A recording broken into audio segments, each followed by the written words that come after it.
हरे कृष्ण कृष्ण कृष्ण हरे हरे, हरे राम राम राम हरे हरे। तो आप सबका स्वागत है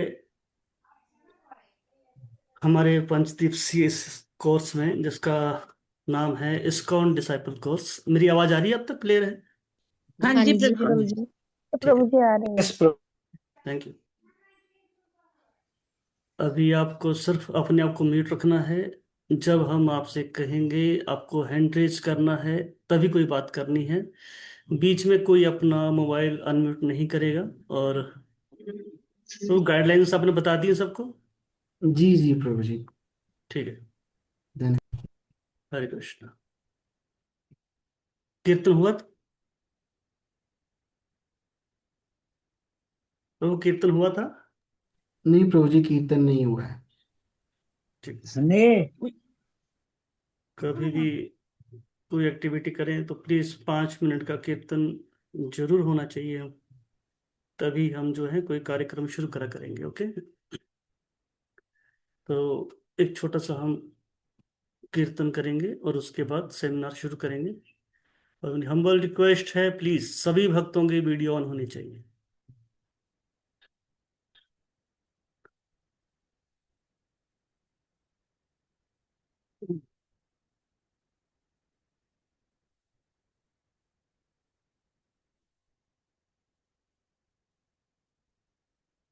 हरे कृष्ण कृष्ण कृष्ण हरे हरे, हरे राम राम राम हरे हरे। जय राधा माधव, जय कुंज विहारी। जय राधा माधव, जय कुंज विहारी। जय गोपी जनवल्लभ, जय गिरिवर धारी। जय गोपी जनवल्लभ, जय गिरिवर धारी। जय राधा माधव, जय कुंज विहारी। यशोदानंदन व्रज जनरंजन, यशोदानंदन व्रज जनरंजन। यमुना तीरावनचारी,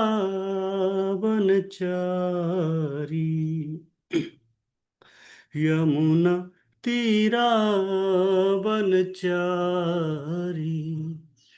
जय राधा माधव, जय कुंज विहारी।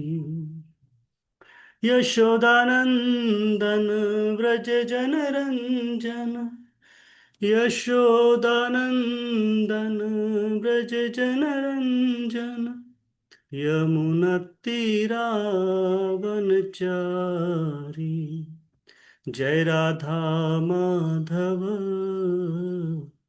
जय कुंज विहारी। हरे कृष्णा कृष्ण कृष्ण हरे हरे, हरे राम राम राम हरे हरे। हरे कृष्णा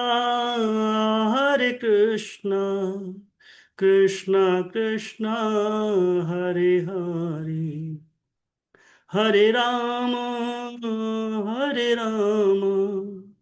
राम राम हरे हरे। हरे कृष्णा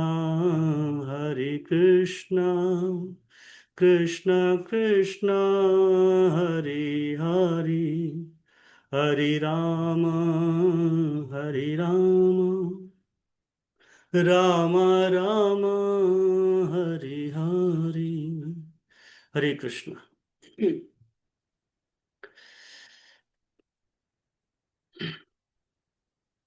तो सबसे पहले हम एक छोटी सी इंट्रो करेंगे, ताकि पता चले कौन कौन भक्त हैं। हरे कृष्णा।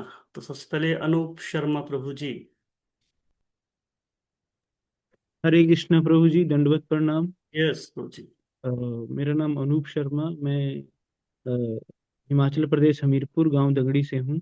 हरी हरी। और अ, इस्कॉन में 2020 में आना स्टार्ट किया था, इस्कॉन द्वारिका से। और अभी सनातन प्रभु जी के सानिध्य में उनसे आशीर्वाद ले रहे हैं प्रभु जी। हरे कृष्णा। Good good. आप में से जितने भक्त हैं सब माला करने वाले हैं ना? ऐसा तो नहीं कोई नया भक्त हो जो दो चार माला करने वाला, ऐसा तो कोई नहीं है ना? ठीक है, नेक्स्ट कीर्ति माता जी।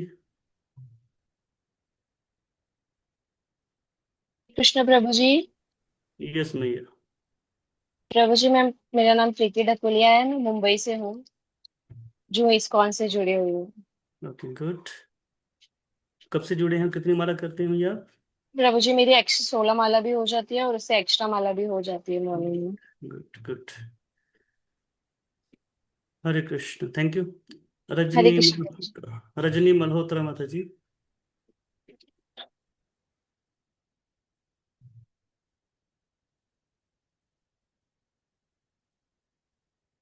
प्लीज जल्दी कीजिएगा, क्योंकि ज्यादा भक्त हैं तो टाइम हम नहीं लगाएंगे ज्यादा इसमें। हरे कृष्णा। रजनी मल्होत्रा माता जी।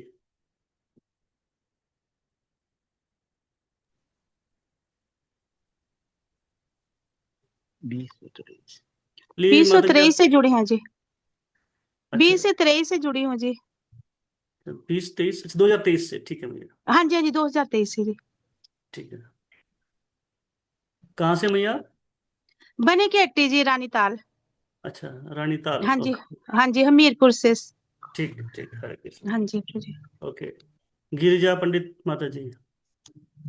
हरे कृष्णा प्रभु जी, दंडवत प्रणाम। प्रभु जी, मेरा नाम गिरिजा पंडित है, मैं जम्मू से जुड़ी हूँ। यहाँ इस्कॉन ड्रीम सिटी में है इस्कॉन टेम्पल, वहां से जुड़ी हूँ 2022 से। Good good, thank you. Thank you, धन्यवाद प्रभु इंदु माता जी।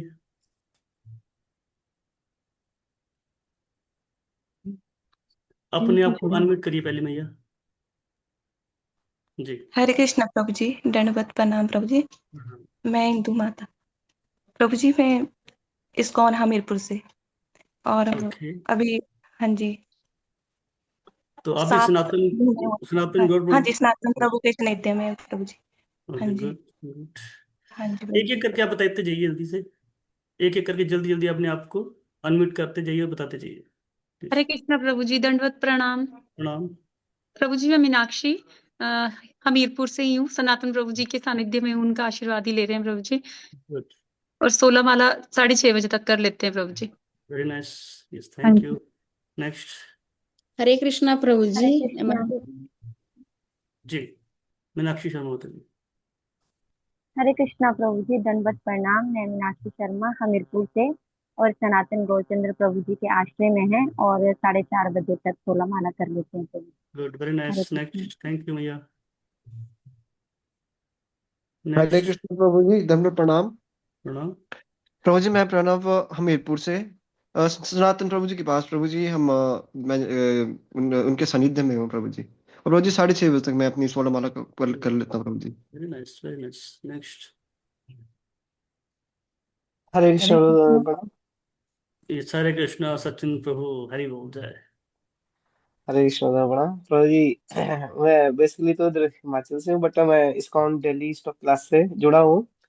इस ग्रेस सहस्त्र प्रभु जी और हिज हर ग्रेस प्रेम प्रिया माता जी के अंडर हूँ और 16 माला करता हूँ। और 2022 से मैं टेम्पल से जुड़ा हूँ इस very nice, thank you, Delhi Hare से। कृष्ण। नेक्स्ट। मैं ज्यादा लंबा इंट्रो नहीं ले रहा हूँ क्योंकि टाइम की कमी होने के कारण, इसलिए हरे हरे कृष्णा। कृष्ण गुरु जी, प्रणाम। एक एक बोलेंगे प्लीज। हाँ, प्रणाम प्रभु जी। प्रभु जी, नीरज शर्मा, चंबा से। मैं इस्कॉन कांगड़ा से। हरे कृष्णा, थैंक यू, हरि बोल। नेक्स्ट। हरे कृष्ण प्रभु जी, साष्टांग प्रणाम प्रभु जी। मेरा नाम निशिवानी है प्रभु जी। मैं 3 साल पहले इस्कॉन चामुंडा से जुड़ी थी। फिर कुछ इशू होने के बाद थोड़ा नेटवर्क इशू था फोन में, तो इसलिए वहां से लीव हो गया। और फिर आपके सानिध्य में हूँ अभी 2 साल ये से। बातें नहीं बतानी, मत तो इश्यू इशू जो है अपना पर्सनल मैटर है, प्लीज जी। ऐसे बात। ठीक है, हरि डायरेक्ट बोल। कहाँ से जुड़े हैं, क्या कर रहे हैं। Okay, thank you. जी। नेक्स्ट। हरे हरे कृष्णा कृष्ण प्रभु जी। प्रभु जी, दंडवत प्रणाम। यस सर, कृष्णा प्रभु। मैं राजवीर प्रभु जी, पालमपुर से इस्कॉन कांगड़ा से जुड़ा हूँ। हरि बोल, जय। नेक्स्ट। हरे कृष्णा प्रभु जी, मैं रीनू दिल्ली से इस्कॉन से 2010 से जुड़ी हुई हूँ, आपसे जुड़ी हुई हूँ। हमीरपुर से जुड़े हैं से। हरि बोल, फाइनली आप आगे ट्रैक पे। Thank Hare Krishna you. प्रभु। यस, हरे कृष्णा। मैं विट्टी सोथू जम्मू एस्कॉन से हूँ और 2023 से मैं 16 माला करती हूँ और अगर टाइम मिलता है तो एक्स्ट्रा भी करती हूँ। Good nice, thank you so much. Hare Krishna. Next. Hare Krishna Hare प्रभु। कृष्णा प्रभु। हरे कृष्णा प्रभु जी। मैं सागर मल्होत्रा हरे कृष्णा जी। यस, इस्कॉन हमीरपुर से। हमीरपुर से हूँ।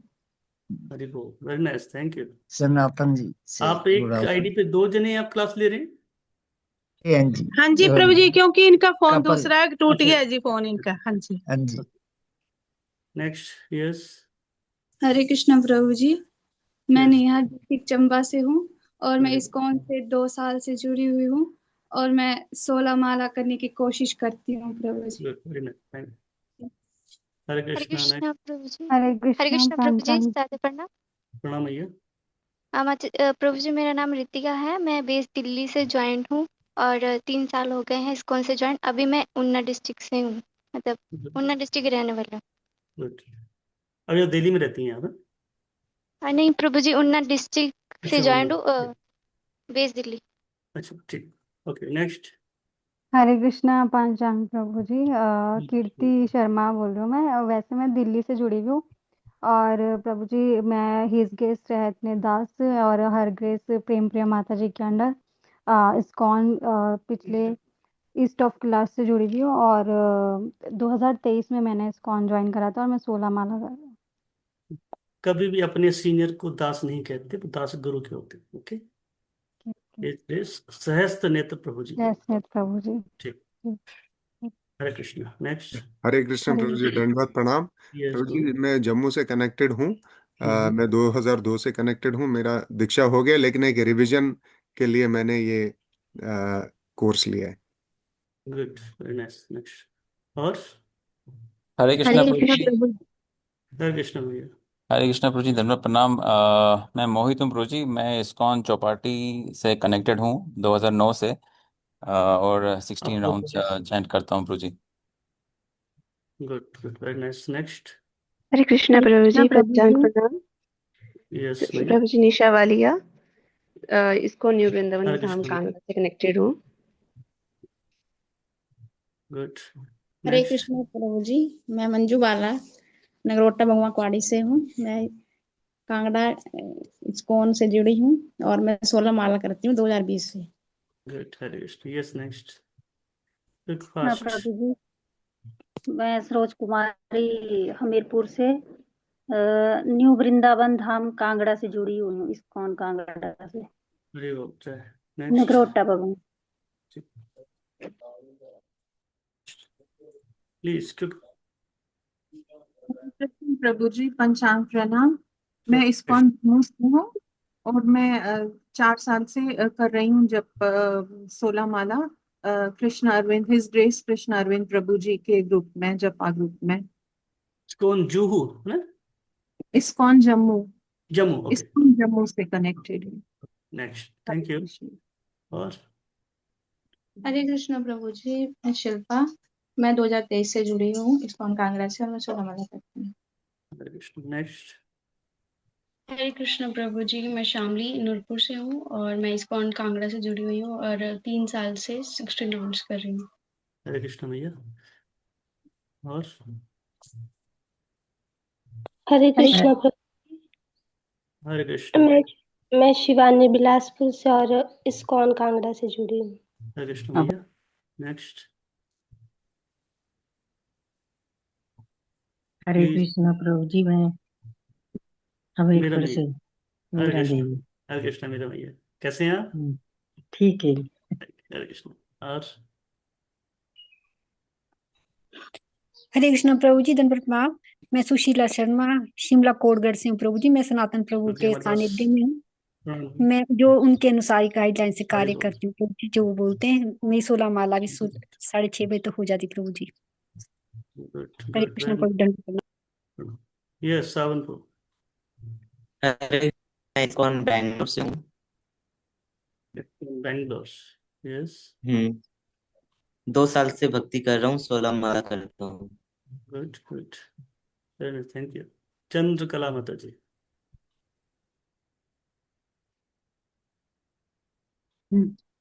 हरे हरे कृष्ण प्रभु जी, दंडवत प्रणाम। मैं चंद्रकला झारिया जबलपुर के पास गोटेगांव से हूँ और मैं सन 2023 से इस्कॉन टेम्पल से जबलपुर से जुड़ी हुई इस्कॉन और जबलपुर। मैं 16 माला करती हूँ। गुड हरे और कृष्ण। मेरी बेटी प्राची झारिया, जिसके सानिध्य में मैं ये सब कर पाई हूँ। जय very nice thank you. Next. Hare Krishna प्रभु जी। हरे कृष्ण ऋतिक माता जी। प्रभु जी मैं रितिका ऊना डिस्ट्रिक्ट से, मैं भी कांगड़ा इस्कॉन से जुड़ी हूँ। नेक्स्ट। सर मैं नाम जानना चाह रहा हूँ, पता चल जाता कि मैं किन को क्लास दे रहा हूँ, कहाँ से हैं भक्त, इसलिए प्लीज है ना बताते जाइए। हरे हरे कृष्ण कृष्णा प्रभु प्रभु जी, जी। दंडवत प्रणाम। प्रणाम। प्रभु जी मैं संजीव ठाकुर इस्कॉन हमीरपुर हिमाचल प्रदेश से जुड़ा हुआ हूँ प्रभु। Very good very nice. Next. Hare Krishna प्रभु जी। प्रभु जी मैं सुजानी इस्कॉन न्यू वृंदावन धाम से। हरे कृष्ण सुजानी माता जी। हरे कृष्ण कांगड़ा से। यस। हरे कृष्णा प्रभु जी, दंडवत प्रणाम। मैं नरेश शर्मा इस्कॉन कांग्रेस से जुड़ा हूँ, 4 साल हो गए। हरे कृष्ण प्रभु जी। और कौन बचा? हरे कृष्णा सभी वैष्णव भक्तों साधु प्रणाम। हरे कृष्ण प्रभु जी साधु प्रणाम। मैं संगीता राणा और मैं इस्कॉन कांगड़ा से जुड़ी हुई हूँ। हरे कृष्ण भैया। नेक्स्ट। कुछ भक्तों की वीडियो ऑफ लिखी थी। हरे कृष्ण। हरे कृष्णा प्रभु जी मैं खुशी नगरोटा इस्कॉन से कनेक्टेड। हरे कृष्ण। ओके जल्दी प्लीज, फिर हम सेशन की तरफ बढ़ेंगे आगे। हरे कृष्णा प्रभु जी, पंचांग प्रणाम। प्रणाम। प्रभु जी मैं पालमपुर से हूँ और मैं नव वृंदावन धाम नगरोटा भगवान से जुड़ी हुई हूँ। हरे 3 कृष्ण साल भैया। से प्रभु जी। हरे हरे कृष्ण। हरे नेक्स्ट। कृष्णा प्रभु जी। हरे मैं कृष्ण। शिप्रा, मैं दिल्ली इस्कॉन से जुड़ी प्रभु जी, आप ही के साथ 14 साल से, और मैं 40 माला करती हूँ प्रभु जी। हरे हरे कृष्णा। हरे कृष्ण भैया। और कौन कौन बचा? सबका हो गया? कोई भक्त जिसका इंट्रो ना हुआ हो?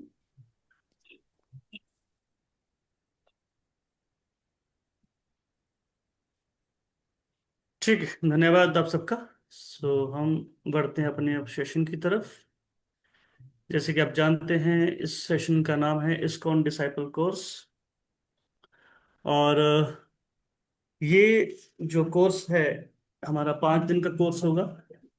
और ये जो है 4 सेक्शन यानी कि 4 इकाई में, और इसके 14 चैप्टर हैं, 14 अध्याय हैं जिन पर हम चर्चा करेंगे एक एक करके।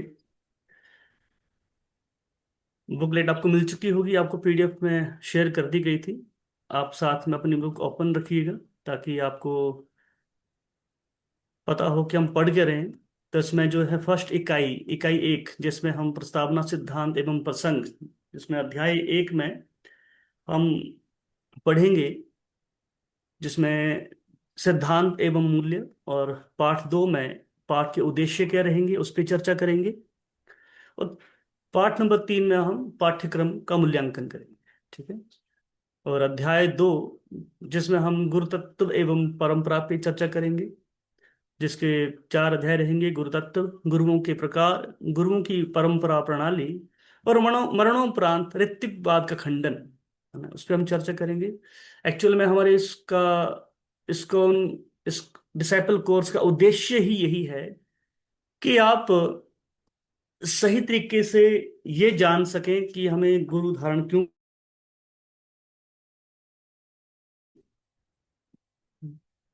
क्योंकि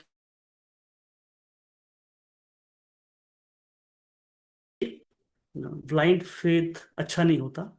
जब तक आप इस्कॉन के बारे में नहीं जानेंगे, इस्कॉन क्या है, तब तक जुड़ने का फायदा कोई नहीं है।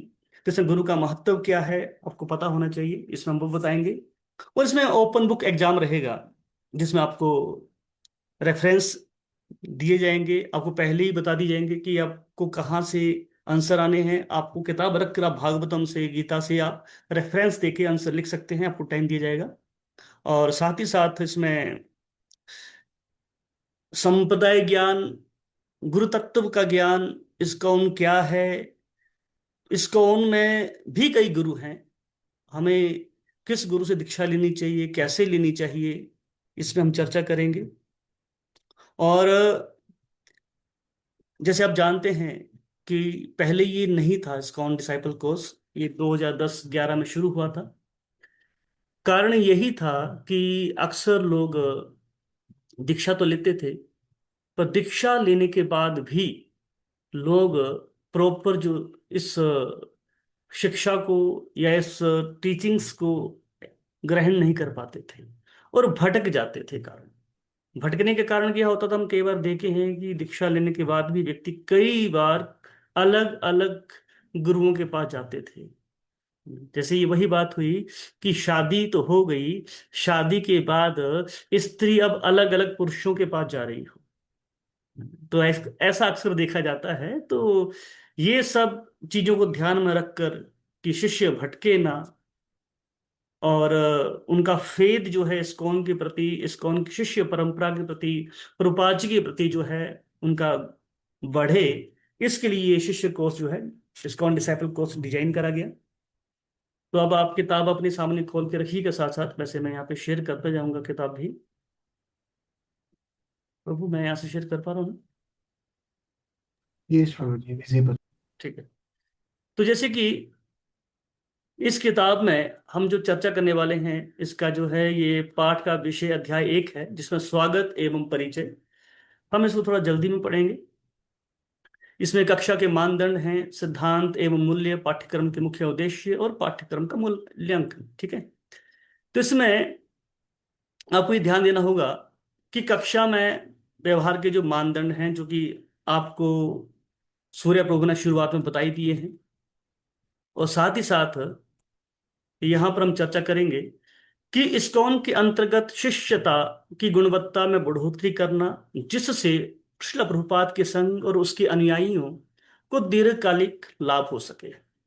इसका हमारा उद्देश्य ये है, ताकि हम इसमें सेल्फ रिजल्ट, हम मोस्टली क्या होता है, हम खुद का बेनिफिट देखते हैं ना कि हमारा फायदा क्या है। पर साथ ही साथ यहाँ इस कोर्स का एक मकसद ये भी है कि जब हम इस इस्कॉन से जुड़ेंगे, तो इस इस्कॉन के जुड़ने के बाद है ना, हम भक्ति में जब बढ़े तो हमारी भक्ति में गुणवत्ता हो, उसमें बढ़ोतरी आए, है ना, क्वालिटी आए, और हम ज्यादा लंबे समय तक इसका लाभ भी उठा सके।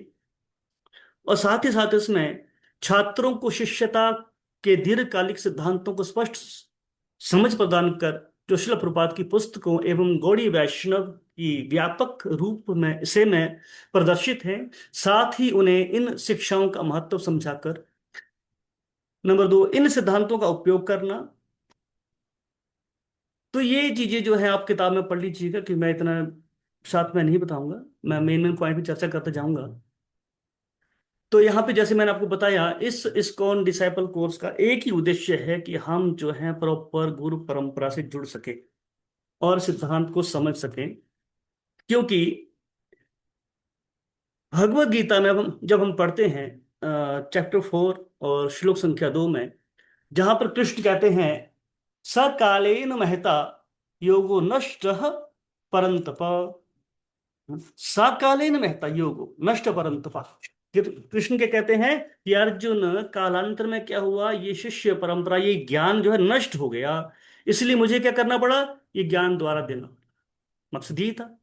उसी तरह इस ज्ञान को परंपराबद्ध, क्रमबद्ध इसको कंटिन्यू करा जा सके, इसलिए डिसाइपल कोर्स डिजाइन करा गया है।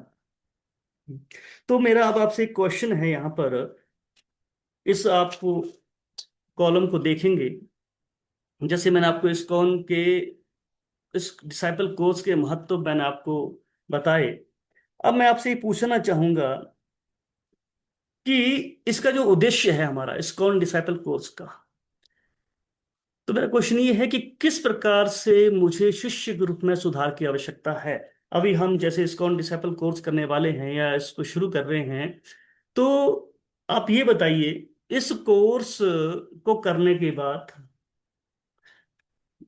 हम दीक्षा लेने का जो है पहला स्टेप, क्योंकि इस्कॉन में दीक्षा लेने के लिए आईडीसी कोर्स कंपल्सरी है ना? तो मुझे किन किन सुधारों की आवश्यकता है, कौन बताएगा? आप हैंड रेज करेंगे और साथ में पॉइंट लिखते जाएंगे अपना। हरे कृष्णा। अनम्यूट कर पा रहे हैं अपने आप को आप लोग?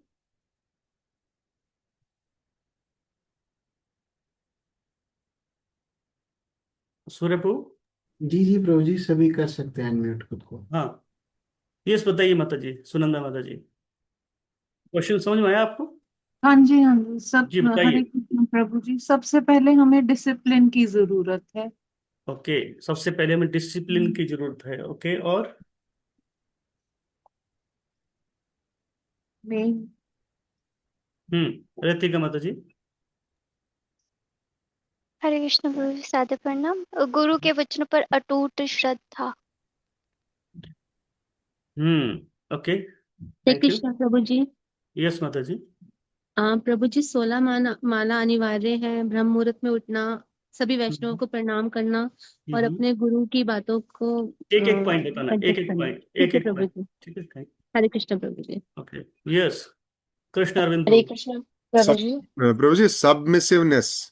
Okay, submissiveness. Okay, thank you. Preeti माता जी?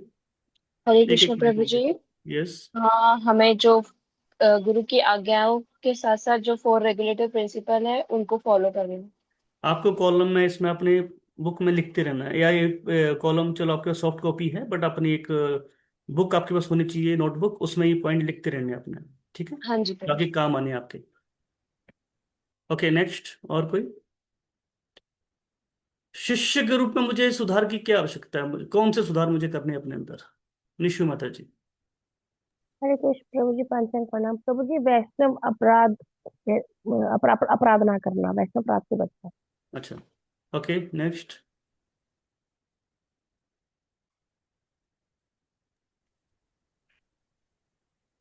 प्रभु जी जितने भी मतलब हमारे गुरु भाई है या गुरु मतलब सिस्टर्स है, उन सबके प्रति हमेशा सेवा का भाव रखना है। जैसे कि हम गुरु के प्रति भी मतलब रखे सेवा का भाव रखना है, मतलब खुद को हमेशा सेवा की बना के रखना है, दास के रूप में मतलब। ठीक है, ओके। और कोई? हरे कृष्ण हरे प्रभु। यस माता जी। मंदिर की कोई सेवा लेना जरूरी है। ओके, मंदिर में सेवा लेना चाहिए। ओके, और कोई? हरे कृष्ण प्रभु जी। यस माता जी। प्रभु जी मेरा प्रभु जी मेरा शिष्य के रूप में ये कर्तव्य है कि मैं अपनी इंद्रियों को कंट्रोल करके भगवान की सेवा में लगाऊं। Okay, good. और कोई? हरे हरे कृष्णा कृष्ण प्रभु प्रभु जी। प्रणाम। हरे कृष्ण गुरु जी प्रणाम। अपना यस प्लीज बोलिए जल्दी गुरु से। नियम तरीके से क्लास का स्मरण करना। Okay, good. और हरे कृष्ण प्रभु जी। हम्म, गुरु की आज्ञा का पालन करना। गुरु की आज्ञा का पालन करना। ओके, शास्त्र अध्ययन करना और प्रचार करना। गुड। ये पॉइंट मेन है, क्योंकि जब तक आप प्रपात बुक्स नहीं पढ़ेंगे, शास्त्र अध्ययन में भी प्रपात जी की बुक्स मेन है। ओके, और कोई? हाँ, अच्छा नाम जप करना। ध्यान पूर्वक नाम जप और करना। जब हम अच्छा नाम जप करेंगे जब हम अच्छा नाम जप करेंगे तो हमारे विचारों में शुद्धता आएगी, और ठीक, शुद्धता आने पर हम गुरुओं की अच्छी तरह आज्ञा का पालन कर सकेंगे। ठीक है, थैंक यू भैया। ओके, तो ये थे पॉइंट्स कि हमें खुद के अंदर क्या सुधार लेके आने हैं पहले तो। ओके, अब हम साथ साथ चर्चा करेंगे, क्योंकि लंबा, कहते हैं दिल्ली बहुत दूर है, ये बहुत लंबा सेशन है, और 4 दिन में वैसे पॉसिबल तो नहीं हो पाता। जो ऑफलाइन क्लासेस में कम से कम 3 से 4 घंटे का सेशन चलता है, तभी सेमिनार पूरा हो पाता है ना? अब साथ ही साथ, जैसे भक्तों के बीच में हमारे संबंध ज़्यादा अच्छे होने चाहिए। मेन शास्त्र अध्ययन तो करते हैं, बट डिवोटी के साथ हमारा संबंध अच्छा नहीं है। सबसे मेन, मैं अक्सर एक चर्चा करता हूँ पॉइंट पे, वो है आपस में रिलेशन। और मैं प्रमाण देता हूँ हमेशा श्रीमद् भागवतम का, जहाँ पर प्रचेताओं की कथा आती है। जब प्रचेतागण भगवान का ध्यान करने बैठे और शिव जी जब प्रकट हुए, तो शिव जी ने एक ही बात कही कि मैं आपकी तपस्या से प्रसन्न नहीं हूं। तो उनको दर्शन दिए, उन पे कृपा करी। बोला क्यों करी? क्योंकि आप भाई जो हैं मिलकर एक साथ भजन कर रहे हैं। आप लोगों का जो आपस का संबंध है, जो प्रेम का संबंध है, उससे खुश होकर मैं प्रकट हुआ हूं। तो भक्तों के बीच में सबसे मेन जो एक कड़ी होनी चाहिए, वो है आपस में रिलेशन। और हमारे रिलेशन अच्छे नहीं है ना, तो हम चाहे कितने भी बड़े भक्त बने, हम चाहे जितनी भी माला करें, हमारा माला करने का कोई तात्पर्य नहीं, कोई हमारा उसका रिजल्ट नहीं निकलेगा। ओके। और साथ साथ एक और बात, क्योंकि इस कोर्स के माध्यम से जब हम अपनी क्वालिटी को हम जानेंगे, हम किस लेवल के भक्त हैं, ये पता चलता जाएगा आपको। और अब हम देखेंगे यहाँ पर, यहाँ एक लिखा है, एवं मूल्य श्रील प्रभुपाद पूर्व प्रतिष्ठित शिक्षा गुरु, इस्कॉन एवं परंपरा के प्रति निष्ठा, अनेक प्राधिकारियों एवं वरिष्ठ वैष्णवों के प्रति आदर, गुरु का विचार पूर्वक चयन, गुरु के निर्देशों पर श्रद्धा, श्रील प्रभुपाद के आंदोलन एवं अपनी प्रतिज्ञाओं के प्रति प्रतिबद्धता, अनुकरणीय साधना, आचरण एवं जीवन शैली, सेवा, विनम्रता एवं समीक्षा, अनुकूल संघ, विस्तृतता एवं सहयोग, हरिनाम का अनुशीलन एवं प्रचार। तो ये पॉइंट इसमें दिए गए हैं। जो सुधार की बात करी, तो यहाँ भी पॉइंट दिए गए हैं आपको। तो इसलिए याद रखिएगा, अगर आप ध्यान से सुनते रहेंगे तो आंसर आपको बाहर से नहीं लिखने हैं, इसी किताब में आंसर दिए हुए हैं ज्यादातर। तो आपको इजी रहेगा आंसर देते टाइम, ठीक है? आंसर शीट में मुश्किल नहीं आएगी आपको। अगला, पाठ्यक्रम मूल्यांकन। निम्नलिखित प्रश्न अथवा उनका एक चयन आपके फैसिलिटेटर द्वारा आपको आवंटित किया जाएगा, जिनके उत्तर आपको लगभग लगभग 250 शब्दों के भीतर लिखने हैं। तारांकित प्रश्न अनिवार्य है। ये आपके, याद रखिए, जब आपने टेस्ट देना है उसमें कंपल्सरी है। तो क्या लिखा गया यहाँ पर? पूर्ण रूप से उत्तीर्ण होने के लिए प्रत्येक प्रश्न के 65% प्राप्त करना अनिवार्य है। तो कई बार क्या होता है, जब हमने स्कूल कॉलेज में एग्जाम दिए थे, तो होता क्या था कि अगर ये प्रश्न मुझे नहीं आता तो हम इसको क्या करते, स्किप कर देते थे। इसमें ये ऑप्शन नहीं है। आपको हर प्रश्न का उत्तर देना है, और हर प्रश्न के अंदर आपको, ये ध्यान दीजिएगा इस बात को, प्रत्येक प्रश्न के 65% अंक प्राप्त करना अनिवार्य है आपको। सफल प्रतिभागियों को जीबीसी गुरु सेवा कमेटी के द्वारा इस्कॉन डिसाइपल्स कोर्स का एक प्रमाण पत्र प्रदान किया जाएगा। ठीक है? तो इसलिए आप ये मत सोचिएगा कि आप कोई क्वेश्चन स्किप कर देंगे, यहाँ स्किप करने का ऑप्शन नहीं होगा आपको। पर बहुत इजी आंसर होते हैं, इसलिए आपको ये निश्चिंत रहना है कि हम ये क्लियर नहीं कर पाएंगे, ऐसा नहीं। ठीक है? अब हम आगे चर्चा करते हैं। इकाई 1 पे आएंगे हम लोग। तो इसमें क्या है? सिद्धांत एवं प्रसंग, गुरु तत्व एवं परंपरा।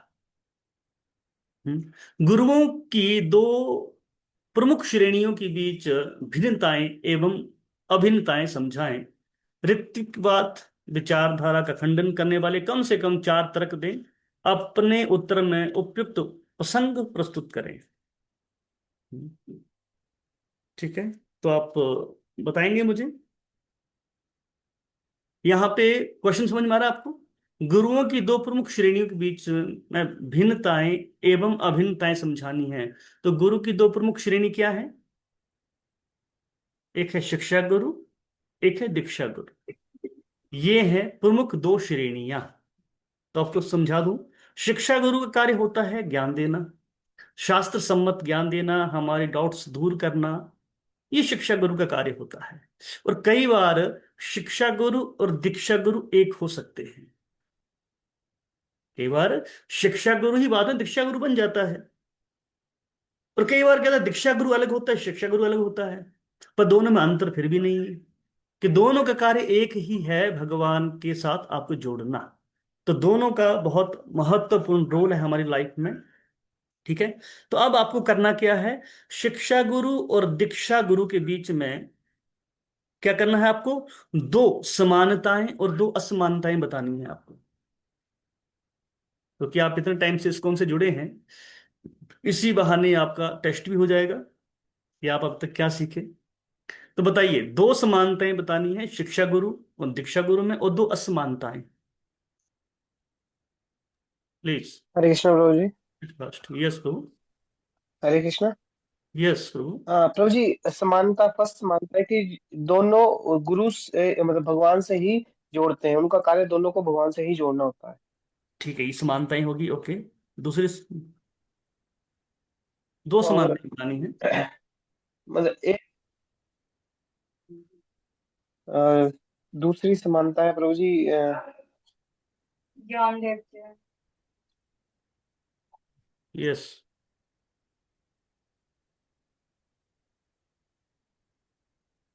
दोनों प्रचार कार्यों के लिए मतलब आपको प्रेरित करते हैं, ठीक है, गुड। भगवान के नाम के प्रचार के लिए आपको प्रेरित करते हैं। ओके, और कोई दो समानताएं प्रभु ने बताई हैं, अब आप बताइए कोई और। हरे कृष्ण प्रभु जी। यस माता जी। प्रभु जी, शिक्षा गुरु मीन्स वो हमें भक्ति से जोड़ते हैं, और दीक्षा गुरु मीन्स वो हमें कृष्ण के और जोड़ने की आगे सिखाते हैं। तो शिक्षा गुरु तो वही सिखा रहे हैं और दीक्षा गुरु वही बता रहे हैं, तो ये समानताएं होगी। ठीक है, ओके। और हरे कृष्ण प्रभु जी, भक्ति में परिपक्वता मतलब कि पक्के कैसे रहना है, मतलब कि ये हमें सिखाया जाता है, भक्ति कैसे करनी है। कौन सिखाता है? शिक्षा गुरु और दीक्षा गुरु? शिक्षा गुरु वो भी वही सिखाते हैं, भक्ति में कैसे अटूट विश्वास रखना है, कुछ भी हो जाए अटूट विश्वास रखने का करना चाहिए। और कौन बताएगा? हरे कृष्ण प्रभु जी। यस मैया। शिक्षा गुरु और दीक्षा गुरु में अंतर ये है कि शिक्षा गुरु जैसे कि आप मेरे शिक्षा गुरु हैं, जो जो भक्ति में लेके आए, जिन्होंने बताया कि कृष्ण क्या है, और भक्ति में मतलब एक आम इंसान से भगवान की ओर मेरा मुख किया। और दीक्षा गुरु होते हैं जो उसको सर्टिफाइड करते हैं कि हाँ हम भक्त बन, आप तैयार करके दीक्षा गुरु के पास भेजते हैं हमें, तो हमें वो दीक्षा दे पाते हैं हमें। ओके, और कोई? प्रभु जी, असमानता ये है कि दीक्षा गुरु एक ही होते हैं और शिक्षा गुरु अनेक हो सकते हैं। गुड, और कोई? और साथ दूसरी असमानता? हाँ, हरे कृष्णा प्रभु जी। ये शिक्षा गुरु हमें शास्त्रों का ज्ञान देते हैं, हमें उससे पहले कुछ भी नहीं पता होती है शास्त्रों के बारे में, तो वही हमें। और दीक्षा गुरु दीक्षा ही देते हैं, और जरूरी नहीं है कि शिक्षा गुरु दीक्षा दें। सुनीता माता जी। हरे कृष्णा प्रभु जी, पंचांग प्रणाम। प्रभु जी, जो शिक्षा गुरु होते हैं वो हमें गुरु परंपरा से कनेक्ट करते हैं, और जो दीक्षा गुरु होते हैं वो हमें आध्यात्मिक ज्ञान देते हैं। ऋतिका माता जी। हरे कृष्ण प्रभु जी। प्रभु जी, जो शिक्षा गुरु होते हैं वो हमें जो हमारे दीक्षा गुरु हैं उनके चरणों में निष्ठता प्रदान करते हैं, और जो शिक्षा गुरु हैं वो एक तरह से मतलब एक ज्ञान भी देते हैं, लेकिन जो दीक्षा गुरु होते हैं वो एप्लीकेबल कैसे करना उसको लाइफ में ये भी बताते हैं। शिक्षा गुरु नहीं बताते कैसे एप्लीकेबल करना लाइफ में? प्रभु जी बताते हैं, पर कई बार ऐसा होता है कि शिक्षा गुरु बहुत सारे हो सकते हैं ना, तो दीक्षा गुरु पर ज्यादा अटूट विश्वास होता है तो डिवोटीज का, तो वो कैसे बता रहे हो वो? तो शिक्षा गुरु पे अटूट विश्वास नहीं होना चाहिए, इसका अर्थ ही होगा। नहीं, प्रभु जी होना चाहिए, मतलब शिक्षा गुरु कोई भी लेवल के होते हैं ना, अलग अलग लेवल से हो सकता है कि हमें कोई न्यू डिवोटी हमें लेके आया है, लेकिन वो इतना नहीं जानते हैं, लेकिन तो दीक्षा उसमें फिर गुरु। ये भेद हुआ ना, उसमें शिक्षा गुरु का भी लेवल हुआ, एक कनिष्ठ भक्त भी हो सकता है, मध्यम अधिकारी भी हो सकता है, उत्तम अधिकारी भी हो सकता है। तो कनिष्ठ भक्त भी हमारा शिक्षा गुरु हो सकता है कई बार, पर हम कनिष्ठ भक्त का मध्यम अधिकारी के तौर पर सम्मान नहीं कर सकते। अगर ऐसा करेंगे तो क्या होगा, मध्यम अधिकारी का अपमान होगा, क्योंकि हमने क्या किया, कनिष्ठ अधिकारी और मध्यम अधिकारी को बराबर लेवल पे लाके रख दिया, तो अपराध होगा। जैसे आपको कोई इस्कॉन का रास्ता दिखा दे कि चलिए आपको इस्कॉन से जोड़ते हैं, फर्स्ट टाइम आपको इस्कॉन लेके गया तो वो भी आपका पथ प्रदर्शक गुरु हुआ। किसी ने आपको भगवत गीता दी तो वो भी आपका पथ प्रदर्शक गुरु हुआ।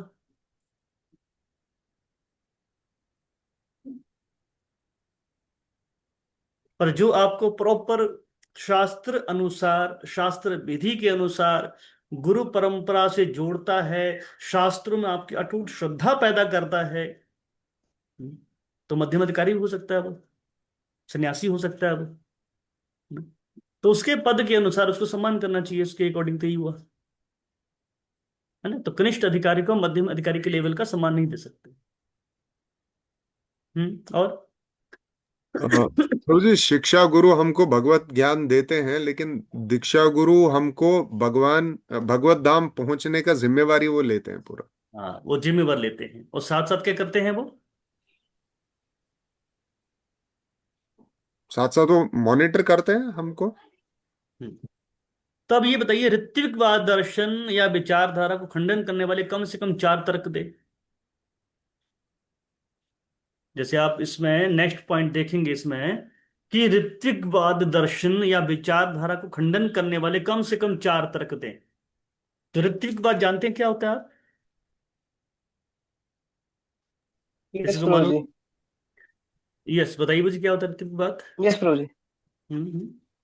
प्रभु जी, मतलब गुरु के धाम लौटने के बाद भी उन्हीं को वो दीक्षा गुरु मानते हैं, हाँ, आप जैसे कि वो जानते गुरु हैं, परंपरा को नहीं मानते। बिल्कुल, इस्कॉन में जैसे श्रील प्रभुपाद जी के जाने के बाद ऐसे कई व्यक्ति हुए जिन्होंने अलग से अपनी सनक के अनुसार ऋत्विकवाद शुरू किया, और उन्होंने ये निर्धारित किया कि शिला प्रभुपाद के बाद कोई गुरु हो ही नहीं सकता। शिला प्रभुपाद क्या है, अंतिम गुरु हैं। तो इससे क्वेश्चन मार्क उठा प्रभुपाद जी के ऊपर, क्या प्रभुपाद जी इतने योग्य नहीं थे कि एक शिष्य बना सके? तो गलत हुआ ना ये, प्रभुपाद जी के चरणों में अपराध हुआ कि प्रभुपाद जी इस काबिल नहीं थे कि एक शिष्य बना सके, ऐसा कि जो शुद्ध भक्त हो, जो इस परंपरा को आगे बढ़ाए। दूसरी बात, प्रभुपाद जी आए हैं शास्त्र सम्मत विधि सिखाने के लिए, एवं परंपरा प्राप्तम। जब परंपरा को आगे बढ़ाने के लिए प्रभुपाद जी आए तो प्रभुपाद जी परंपरा को तो रोकेंगे नहीं। प्रभुपाद जी ने ऐसा तो नहीं कहा कि मेरे जाने बाद कोई दूसरा गुरु नहीं बनेगा। प्रभुपाद जी ने तो कहा है कि मेरे जाने के बाद मेरे शिष्य इस परंपरा को बढ़ाएंगे। जैसे भक्ति सिद्धांत सरस्वती महाराज के बाद, तो भक्ति सिद्धांत महाराज ने तो ऐसा तो नहीं कहा कि मैं अपनी परंपरा को नहीं बढ़ाऊंगा, यही समाप्त करूंगा, है ना। तो यहाँ पर ऋत्विकवाद का अर्थ क्या है, वो शिला प्रभुपाद को ही अपना दीक्षा गुरु मानते हैं, है ना। तो अब मेरा क्वेश्चन ये है कि जैसे ऋत्विकवाद का जो खंडन करने वाली 4 बातें मुझे बतानी है अपने कि ऋत्विकवाद क्या सही है, और नहीं है तो क्यों नहीं है, यस बताइए। प्रभु जी, योग अवतार चैतन्य महाप्रभु का आदेश है, अमार आज्ञा गुरु होई तारे देश जारे देखे तारे कहे कृष्णोपदेश। तो ऋत्विकवाद और ये कंट्राडिक्टरी हो रहा है, क्योंकि महाप्रभु ने सबको गुरु बनने का हाँ आदेश दिया। हाँ, महाप्रभु ने सबको गुरु बनने का अधिकार दिया है, और ऋत्विकवाद के कहता है नहीं, प्रभुपाद जी के बाद गुरु कोई हो ही नहीं सकता। तो पहला ये, आप पॉइंट लिखते रहिएगा, आपकी हेल्प मिलनी है, आपको बहुत हेल्प मिलेगी पॉइंट से। और कोई व्यक्ति? हरे कृष्णा प्रभु जी, दंडवत प्रणाम। यस वो, प्रभु जी, ऋतिकवाद से तो गुरु शिष्य परंपरा ही खत्म हो जाएगी, जो बिल्कुल। 500 साल से चली हुई आ रही है प्रभु जी। हम्म। और दूसरा कि अगर हमें कभी गुरु से कुछ पूछना हो, कहीं हमें कुछ प्रॉब्लम आ रही हो जीवन में, कहीं कुछ कठिनाई आ रही हो, तो हम क्या बात करेंगे? तो उसके लिए गुरु का होना जिंदगी में बहुत जरूरी है प्रभु जी। जीवित गुरु का होना बहुत जरूरी है, इसका अर्थ ये हुआ कि अगर लाइफ जी में प्रभु जी। प्रॉब्लम आएगी तो हम प्रभुपाद जी जी के विग्रह के सामने बैठेंगे या प्रभुपाद जी सपने में आएंगे हमारे? या प्रभुपाद जी टोकेंगे? अगर आप गलत काम करोगे तो टोकेंगे प्रभुपाद जी आपको। सामने गुरु होगा तो टोकेगा आपको कि आप गलत कर रही है। Okay, good. और कोई? प्रभु जी भगवत गीता में कान्हा जी ने बोला है कि गुरु के पास जाओ और मेरे बारे में जानो, तो इसलिए गुरु परंपरा होना बहुत जरूरी है प्रभु जी। Thank you. और प्रभु जी तो शास्त्रों में लिखा है कि हम दीक्षा एक जीवित गुरु से ही ले सकते हैं, और ऋत्विकवाद इस बात का खंडन करता है। तो ये सही नहीं है। तो ऋत्विकवाद यहाँ मतलब गलत साबित होता है कि शास्त्रों का खंडन कर रहा हो इस चीज के लिए। हाँ, शास्त्र में वर्णन है कि दीक्षा जीवित व्यक्ति से ही लेनी चाहिए।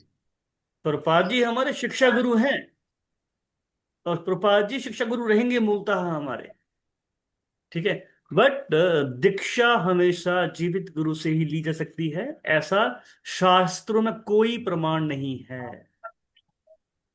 कि कोई गुरु ना रहा हो और शिष्य बन जाए। ठीक है, यह ऋतिका माता जी।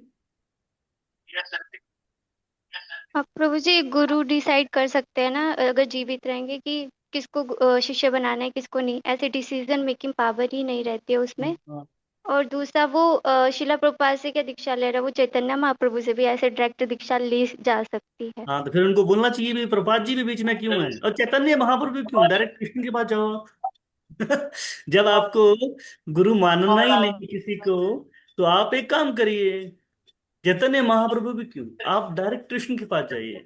आप कृष्ण से ही शिक्षा ग्रहण कीजिए, उनसे दीक्षा लीजिए। और शास्त्र देखिए प्रमाण है, शास्त्र में कहा गया है कि अगर आप आदि पुराण में पढ़ेंगे तो आदि पुराण में भी बताया गया है कि अगर कोई व्यक्ति, कृष्ण कहते हैं वहां पर कि कोई कहता है कि मैं कृष्ण का भक्त हूं, तो कृष्ण कहते हैं मैं उसको जानता भी नहीं, वो कौन है। वो अर्जुन से कहा भगवान ने। कोई व्यक्ति गुरु को स्किप कर कर डायरेक्ट भगवान के पास नहीं जा सकता। ओके, और कोई पॉइंट? प्रभु जी श्री प्रभुपाद जी एक अपने भागवतम के लेक्चर में बताते हैं कि anybody who preaches Krishna consciousness as it is qualified to become a guru. तो वो हम कभी कहीं नहीं उन्होंने ऐसा मेंशन किया है कि गुरु परंपरा को रोकना चाहिए, वो हमेशा प्रमोट ही कर रहे हैं, कहीं बिल्कुल। भी मेंशन कर रहे हैं तो। ओके, जी यस प्रभु। हरे हाँ प्रभु जी, जैसे भगवान ने जो गीता का ज्ञान भी दिया उससे वो पहले अर्जुन अच्छा गुरु परंपरा के थ्रू आया है। अगर अगर इस चीज को बोलता है कि मतलब जो गुरु हमारा जीवित नहीं है उससे हम दीक्षा लेंगे, तो वो भगवान श्री कृष्ण के बातों का भी खंडन कर रहा है कहीं ना कहीं। हाँ, तो इसमें भगवान कृष्ण की बात का खंडन हुआ। ठीक है, और कोई पॉइंट? देखो कितने पॉइंट सामने आ रहे हैं ना इस तरह से। यस, और कोई?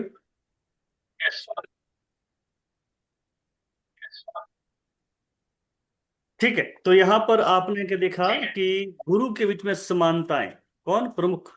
शिक्षा गुरु और दीक्षा गुरु के बीच में समानताएं क्या हैं? दोनों हमें गुरु परंपरा से जोड़ते हैं, दोनों ज्ञान देते हैं, शास्त्र सम्मत ज्ञान देते हैं, हमारे डाउट्स को भी क्लियर करते हैं।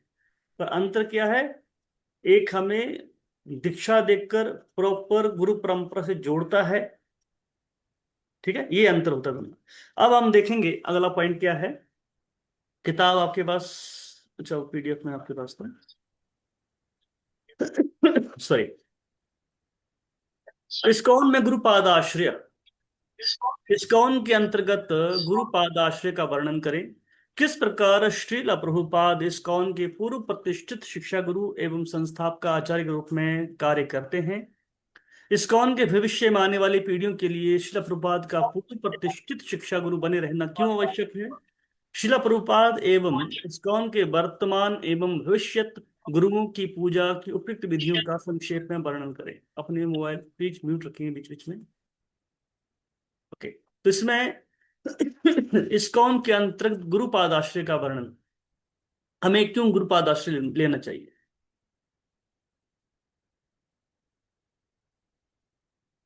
हमें गुरुपाद हरे आश्रय कृष्ण बाय गुरु की कृपा से ही हमें भगवान की प्राप्ति होती है। ओके, तो इसलिए हमें गुरु के चरणों के आश्रय जरूरी है। गुड। और कोई? हरे कृष्णा प्रभु जी। यस भैया। प्रभु जी, ये भी एक रीजन हो सकता है कि हम डायरेक्ट भगवान को अपने मतलब अप्रोच नहीं कर सकते, मतलब उनको हम लोग डायरेक्ट कभी भी सेवा नहीं दे सकते। तो हमेशा हम्म। गुरु का होना बहुत इम्पोर्टेंट है अपनी लाइफ में। तो गुरु के ही थ्रू हम भगवान से कनेक्ट हो सकते हैं, डायरेक्ट कृष्ण को ऑफरिंग नहीं दे सकते। Okay, thank you. और हरे हरे कृष्णा कृष्णा प्रभु प्रभु। जी। यस भैया। हरे कृष्णा प्रभु जी, हमारे में बहुत कमियां होती हैं और हमें पता नहीं होता है, तो गुरु हमारा पास प्रदर्शक होता है और हमारी वो कमियों को दूर करता है, फिर हम आगे बढ़ पाते ओके। और हरे कृष्णा प्रभु जी हम बहुत ज्यादा इम्प्योर होते हैं, जब हम गुरु के माध्यम से कोई सेवा करते हैं तो भगवान उसको एक्सेप्ट करते हैं।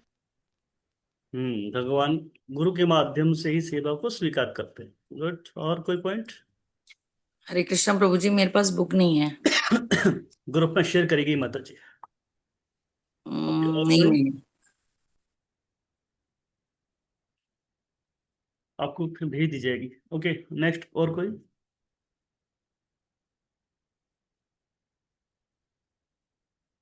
अच्छा, किस प्रकार शिला प्रभुपाद इस्कॉन के पूर्व प्रतिष्ठित शिक्षा गुरु एवं संस्थापका आचार्य के रूप में कार्य करते हैं? हम्म कोई प्रमाण दीजिए, उदाहरण से बताइए।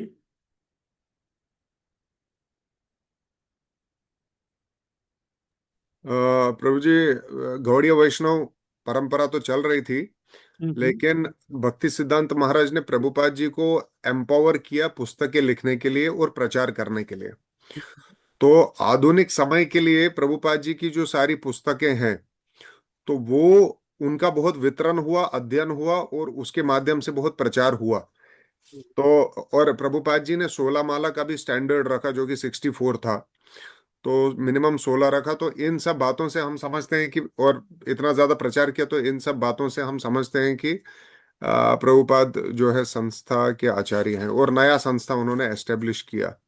तो प्रभुपाद जी ने 160 मंदिर बनाए और आप 216 मंदिर बना दोगे तो आप आचार्य बन जाओगे फिर तो। अगर कोई ज्यादा प्रचार करे तो क्या वो फाउंडर आचार्य बन जाएगा फिर? हरे कृष्णा प्रभु जी ने फॉरेनर्स को लुंगी कुर्ता पहना दिया। उन्होंने अपना कल्चर उनको दिया।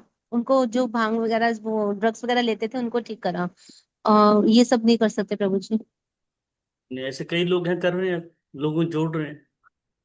हरे कृष्ण प्रभु जी प्रभुपाद जी ने सबको भक्त बनाया प्रभु जी, कृष्ण भक्त बनाया। उन्होंने बताया कि कृष्ण भक्ति से ही हम हम हमारा उद्देश्य क्या है, हम इस जीवन में क्यों आए हैं। हम भक्ति के लिए, भक्ति करने के लिए आए हैं कि कृष्ण भैया की। ज्यादा डिटेल में नहीं, सिंपल हरे क्वेश्चन, कृष्णा प्रभु जी। पॉइंट बात करनी है। यस भैया। प्रभु जी प्रभुपाद जी ने एज इट इज जैसे शास्त्रों में ज्ञान था वैसे का वैसा ही आगे कन्वे कराया। उन्होंने अपनी तरफ से कुछ भी आगे कराया। तो इसका हाँ, हरे कृष्णा प्रभु जी उन्होंने इजी वे में भी समझाई हमें भगवत गीता, और नहीं जिससे हमें माता जी, समझ आए कि डेली। सिंपल नहीं। देखिए, क्वेश्चन को समझिए। पहली बात तो कि किस प्रकार श्रीला प्रभुपाद इस्कॉन के पूर्व प्रतिष्ठित शिक्षा गुरु एवं संस्थापका आचार्य के रूप में कार्य करते हैं। पहले क्वेश्चन समझिए। श्रीला प्रभुपाद जी को ही क्यों फाउंडर आचार्य कहा गया, या कहीं वही क्यों है, और क्यों नहीं, और कोई क्यों नहीं हो सकता?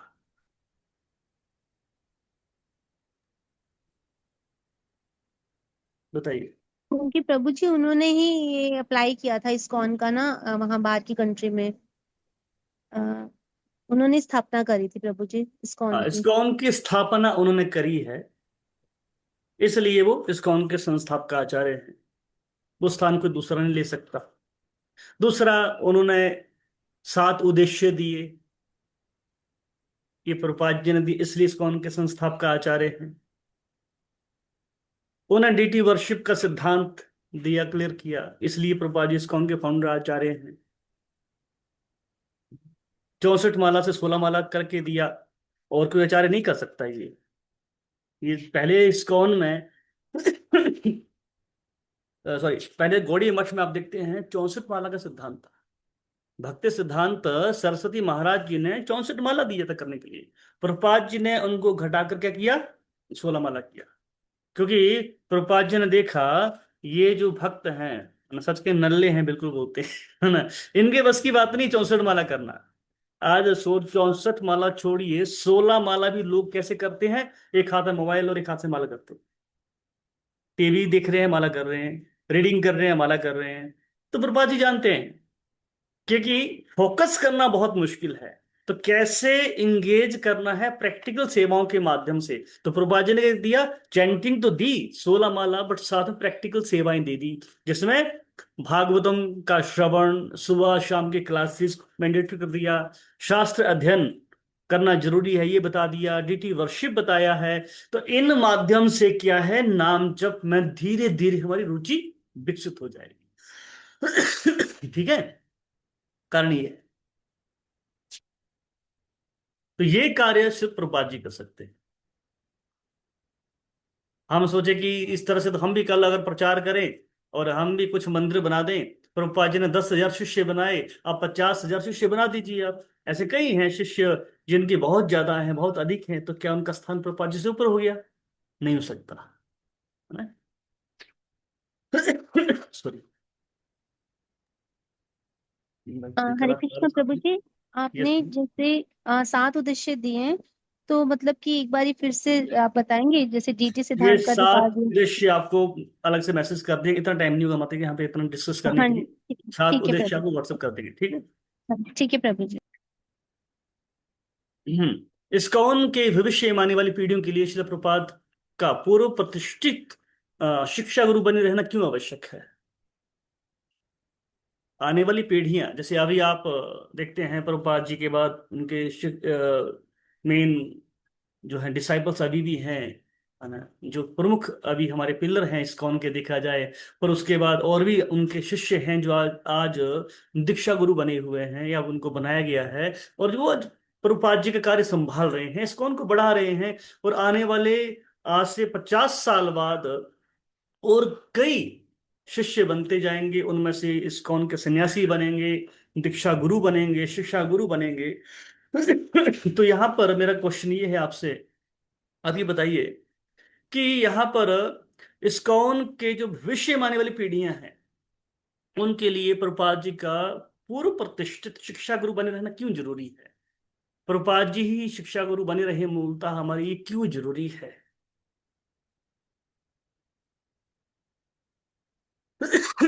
हम्म? हरे कृष्णा प्रभु जी, क्योंकि श्रीला प्रभुपाद एक प्योर डिवोटी रहे हैं और कृष्ण के भक्त रहे हैं। बाकी भी कई हैं जिन्होंने बुक्स भी लिखी हैं, लेकिन वो डिवोटी नहीं थे, कृष्ण के भक्त नहीं थे। ये तो भक्त हैं। मतलब ऐसे कई प्रभुपाद जी ने अपने शुद्ध भक्त तैयार किए हैं। हम नहीं कह सकते कि वो शिष्य भक्त जो शिष्य हैं आगे के शुद्ध भक्त हो नहीं सकते। प्रभुपाद जी की तुलना हम किसी से कर नहीं सकते, पर ठीक है। और कोई बता सकता है? मैं प्रभुपाद जी बताना चाहती ही शिक्षा गुरु बने रहे, ये क्यों जरूरी है इसको? जी प्रभु जी, क्योंकि इसलिए प्रभु क्योंकि जी वो शास्त्रों संस्थापक ने का ज्ञान कार्य दिया उन्होंने हमें। किया था इस्कॉन एक का वन प्रभु बाई जी। One, one by one please. प्रभु जी उन्होंने शास्त्रोचित ज्ञान दिया हमें। हमें ये बताया कि हमें किस प्रकार से अपना जीवन व्यतीत करना और और भक्ति किस कोई प्रकार करना। नेक्स्ट? हाँ प्रभु जी, उन्होंने संस्थापना की है इस्कॉन की, और क्योंकि उन्होंने स्टार्टिंग करी, इसीलिए उनको ध्यान में रख के उनको करना पड़ेगा फॉलो प्रभु जी। नेक्स्ट और कोई साथ में? प्रभु जी, उन्होंने सारे आचार्यों के शास्त्रों को निचोड़ करके हमारे लिए जो इजी सिंपल रूप में सारी पुस्तकें, जैसे भक्ति रसामृत, सिंधु, उपदेशामृत, तो वो सारा स्थापित किया है। Thank you. देखिए, इसमें सिंपल सा एक मैं आपको बताऊं, प्रभुपाद जी ही क्यों जरूरी हैं शिक्षा गुरु बने रहना। अगर प्रभुपाद जी की जगह हम किसी दूसरे व्यक्ति को भी सेम स्थान देते हैं, तो फिर एक इसमें माइनस पॉइंट ये हो सकता है, भविष्य में इसको बढ़ सकता है। कोई दूसरा भी अपने आप को घोषित कर सकता है कि मैं प्रभुपाद जी के समान स्तर का हूं। इससे क्या होगा? इस्कॉन का विघटन होगा। और प्रभुपाद जी ने कहा भी क्या था? प्रभुपाद जी ने कहा था, इस्कॉन को बाहर से किसी का डर नहीं है, कोई नुकसान नहीं पहुंचा पाएगा। इस्कॉन को नुकसान कौन पहुंचाएगा? इस्कॉन के खुद के भक्त। तो इसलिए हमारा गोल होना चाहिए, हम हर चीज में प्रभुपाद जी को आगे रखें। कोई कार्ड बनाना हो, कोई फ्लैक्स बनाना हो, कोई बैनर बनाना हो, उसमें प्रभुपाद जी का फोटो जरूरी है। और फोटो भी, अगर कोई किसी साथ में गुरु का फोटो है तो उस गुरु से बड़ी फोटो प्रभुपाद जी की होनी चाहिए, समान स्तर की नहीं होनी चाहिए। कहीं भी आप जाएं, क्लास दें, तो आपको प्रभुपाद जी का प्रणाम मंत्र जरूर बोलना है। हर चीज में प्रभुपाद जी को आगे रखना है, ताकि फ्यूचर में ऐसा ना हो कि प्रभुपाद जी की छवि धूमिल हो जाए। ठीक है, एक कारण ये भी है।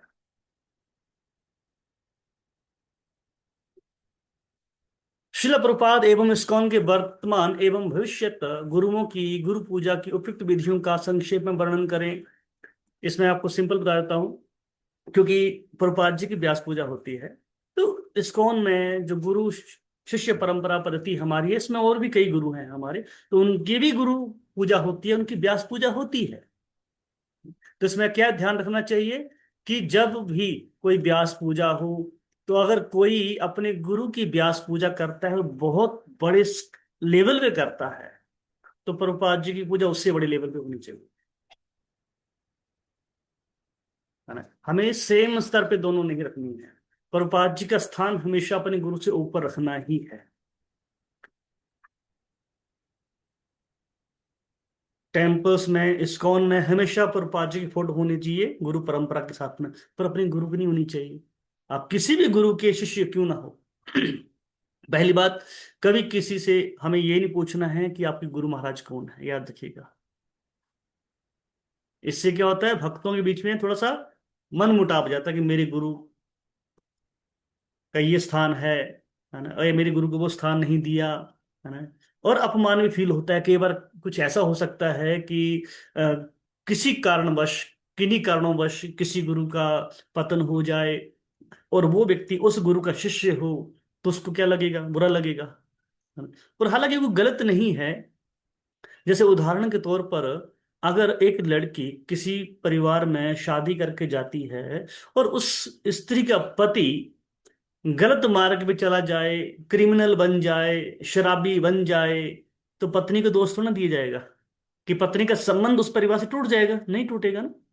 तो वैसे ही किन्हीं कारणोंवश अगर किसी गुरु का फॉल डाउन हो जाए, तो उसमें शिष्य पे कोई फर्क नहीं पड़ता। शिष्य अपनी भक्ति कंटिन्यू कर सकता है, इसमें उसको गुरु चेंज करने की जरूरत नहीं होती। ओके, तो यहां पर हमें ये ध्यान देना है इस पॉइंट के ऊपर कि हमेशा प्रभुपाद जी की पूजा दूसरे किसी भी गुरु से बढ़कर होनी चाहिए।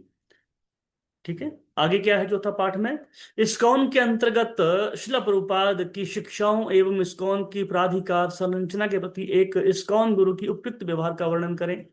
किसी व्यक्ति को इस्कॉन में ही शिक्षा व दीक्षा क्यों स्वीकार करनी चाहिए, बाहरी गुरुओं से क्यों नहीं।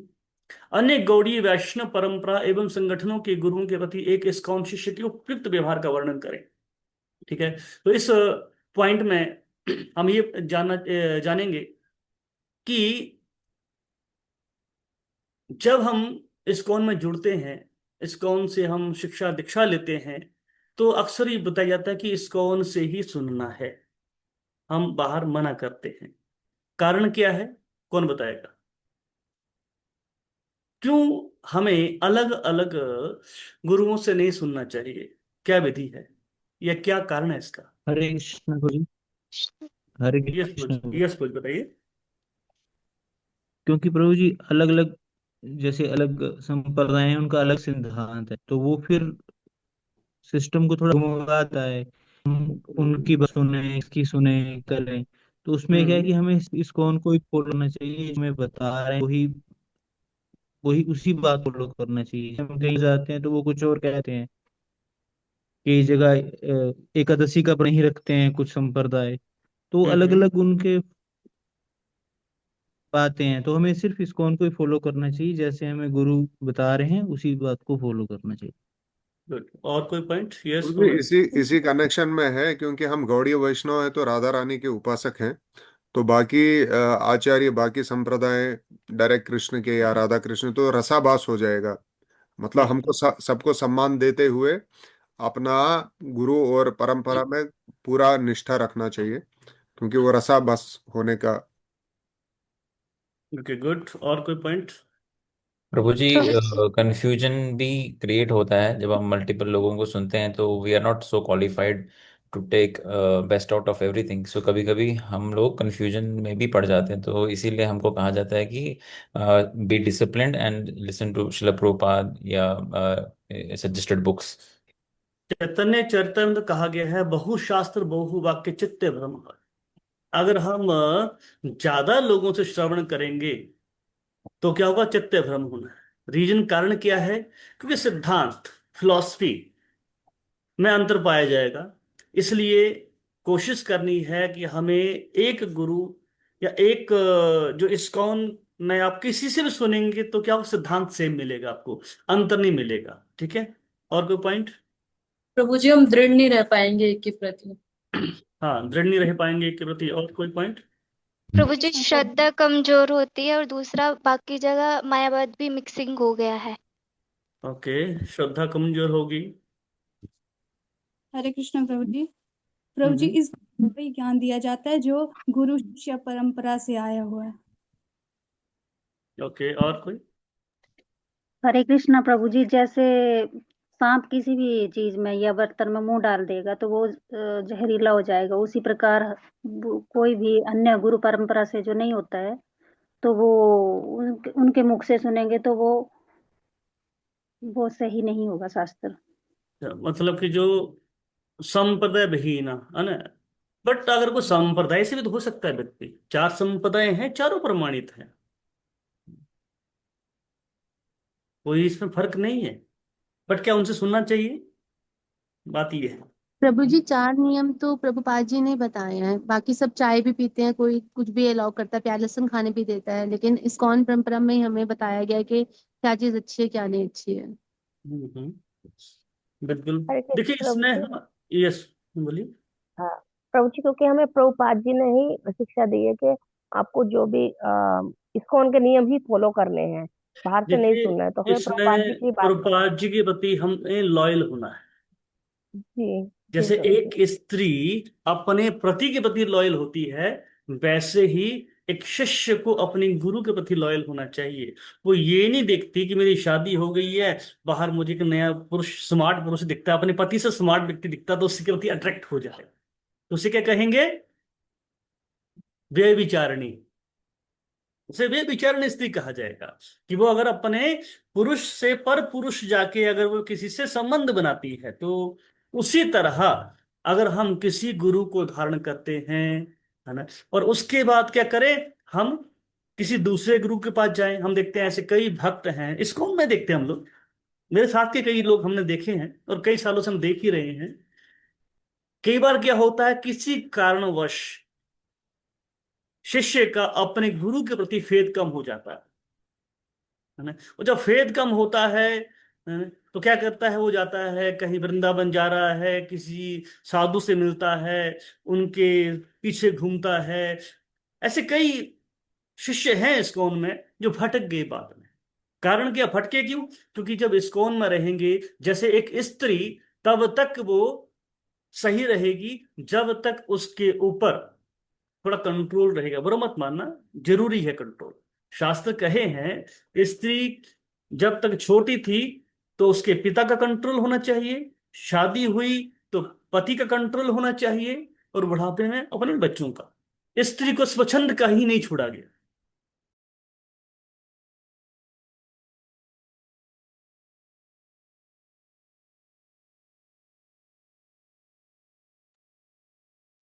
तो क्या बताया जा रहा है यहां पर? कि उसको अकेला कहीं नहीं छोड़ा गया है। वैसे ही शिष्य को चाहिए कि कोई उसके साथ हो जो उसको कंट्रोल करे। पर हम क्या देखते हैं? हम कभी भी कंट्रोल होना नहीं चाहते। हमारा जो नेचर है, हम चाहते हैं हम इंडिपेंडेंट रहें, हमें कोई भी कंट्रोल ना करे। और जब किसी शिष्य के कंट्रोल किया जाता है, क्या कहते हैं? अरे इसको बड़े नियम है।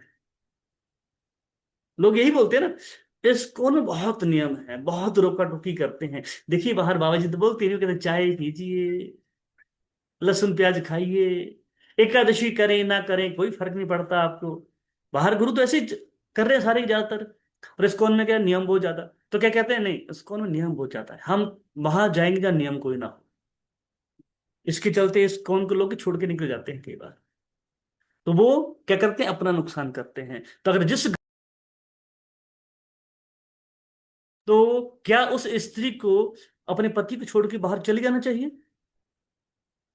नहीं। अगर कंट्रोल उसके ऊपर रखा जा रहा है तो उसके भले के लिए रखा जा रहा है। आज स्त्रियां जितनी हम देखते हैं छूट दी जा रही है माताओं को, तो क्या करती हैं, कम कपड़े पहन रही हैं, उनका खान पान उनका आचरण गलत होता जा रहा है। शहरी लाइफ में आप यही देखेंगे आजकल। क्यों? वो चाहती हैं हमारे पे कंट्रोल कोई ना हो। ठीक है। तो यहां पर हमें क्या करना है, इसलिए हमें बाहरी किसी लोगों से ज्यादा श्रवण नहीं करना है। ये नहीं टीवी खोला, है ना, कोई चैनल ऑन किया, आस्था चैनल में बैठ के कथा चलती है उसमें बैठ के, नहीं, हमें कभी भी इस तरह से श्रवण नहीं करना है। और साथ ही साथ अगर ऐसे वैष्णव जो कि शुद्ध भक्त है, मैं ये नहीं कह रहा कि इस्कॉन में ही शुद्ध भक्त हैं, ऐसा नहीं है। बहुत शुद्ध भक्त हैं इस्कॉन के बाहर, बहुत शुद्ध भक्त हैं। तो कई बार ये भी हो सकता है कि इस्कॉन से भी ज्यादा शुद्ध भक्त हैं, ऐसा भी होता है कई बार भक्त, है ना। ऐसे कई भक्त हैं, साधु संत हैं, सन्यासी हैं, है ना। पर हमें गुरु परंपरा से जुड़ना है ना। गुरु परंपरा जिससे जुड़े हुए हैं उसके प्रति ही हमें लॉयल रहना है ना। और उनका सम्मान प्रॉपर करना है। जब कोई आए उनको सम्मान दीजिए, उनको प्रणाम कीजिए, उनको प्रसाद दीजिए, उनको माला पहनाइए, उनको दंडवत करिए, पर श्रवण नहीं। क्योंकि श्रवण जो होगा हमें हो सकता है अपने लक्ष्य से भटका दे। उनका क्या भाव है, किस भाव से क्लास देते हैं, वो आप नहीं जानते। ओके, आगे कहते हैं। हम्म, हम आगे बढ़ते हैं क्योंकि लंबा टॉपिक है। इकाई 2 और 3, गुरु का चुनाव एवं दीक्षा की प्रतिज्ञाएं। श्रील प्रभुपाद के कथनों का प्रसंग देते हुए दीक्षा की प्रतिज्ञाओं का महत्व समझाएं। शास्त्रों के आधार पर गुरु की कुछ योग्यताएं लिखें। गुरु चुनाव करने के लिए उपयुक्त एवं अनुपयुक्त विधियों एवं कारणों पर चर्चा करें। वर्तमान इस्कॉन नियम एवं शास्त्रों के आधार पर उपयुक्त रूप से अपना उत्तर लिखें। तो आपके पास 5 मिनट हैं, आप अपनी नोटबुक में ये पॉइंट लिखिए। क्वेश्चन आपको स्क्रीन पे लिखा होगा, पढ़ने में आ रहा होगा। आप इस क्वेश्चन के आधार पर बताइए, अपनी डायरी में पॉइंट लिखिए आप कि श्रील प्रभुपाद के कथनों का प्रसंग देते हुए दीक्षा गुरु की दीक्षा की प्रतिज्ञाओं का महत्व समझाएं। जब हम दीक्षा लेते हैं तो हम प्रतिज्ञा लेते हैं। प्रतिज्ञा क्या है? हम 4 नियमों का पालन करेंगे। हम किसी प्रकार का नशा नहीं करेंगे, किसी प्रकार का मांसा आहार नहीं करेंगे, किसी प्रकार का जुआ नहीं खेलेंगे, पर पुरुष पर स्त्री संग नहीं करेंगे, एकादशी के दिन 25 माला जप करेंगे और नॉर्मल दिनों में 16 माला जप करेंगे, है ना। ये हम नियम लेते हैं गुरु के सामने। तो अब आपको ये लिखने हैं पॉइंट। इस क्वेश्चन के आधार पर क्या पॉइंट है कि श्रील प्रभुपाद के कथनों का प्रसंग देते हुए दीक्षा की प्रतिज्ञाओं का महत्व समझाइए। हम प्रतिज्ञा जो लेते हैं उसका महत्व क्या है, क्यों लेते हैं ना। आगे, शास्त्रों के आधार पर गुरु की योग्यताएं लिखिए। क्वेश्चन आपको समझ में आ रहा है ना। दीक्षा का महत्व क्या है वो लिखना है आपको। ओके, और साथ ही साथ आपको गुरु की योग्यता क्या है वो लिखना है आपको। गुरु चुनाव करने के लिए उपयुक्त और अनुपयुक्त विधियों की चर्चा करें, है ना। गुरु हमें चुनना है तो उपयुक्त विधि क्या है गुरु को जानने की, और अनुपयुक्त विधि क्या है, गलत तरीका क्या है चुनने का, कि ये लोग गुरु को गलत चुन लेते हैं, है ना। तो क्यों चुनते हैं बताइए आप। आपके पास 5 मिनट हैं और आपको ये पॉइंट्स लिखने हैं। Time start now, 7:19। क्वेश्चन किसी को समझ में ना आया हो, कोई ऐसा है? मैं किसी से पूछ सकता हूं, आपको ये पॉइंट लिखने हैं। फिर मैं रिपीट कर रहा हूं, प्रभुपाद जी के कथनों के प्रसंग देते हुए आपको क्या करना है, दीक्षा की प्रतिज्ञाओं का महत्व समझाना है। जैसे आप 7 फेरे शादी के लेते हैं ना, तो 7 फेरों का महत्व क्या है तो वैसे ही हम जब गुरु धारण करते हैं तो हम भी वचन लेते हैं, उसका महत्व क्या है। ओके? गुरु की योग्यताएं क्या हैं। जब हम गुरु धारण करें तो क्या वो बड़ा सुंदर होना चाहिए, उसके 32 दांत होने चाहिए, लंबे लंबे घुंघराले बाल होने चाहिए, है ना, 7 फुट लंबा इंसान होना चाहिए, है ना क्या ये इसकी योग्यताएं हैं। तो योग्यताएं बतानी है, गुरु की योग्यता क्या है।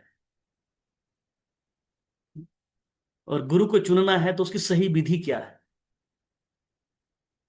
प्लीज।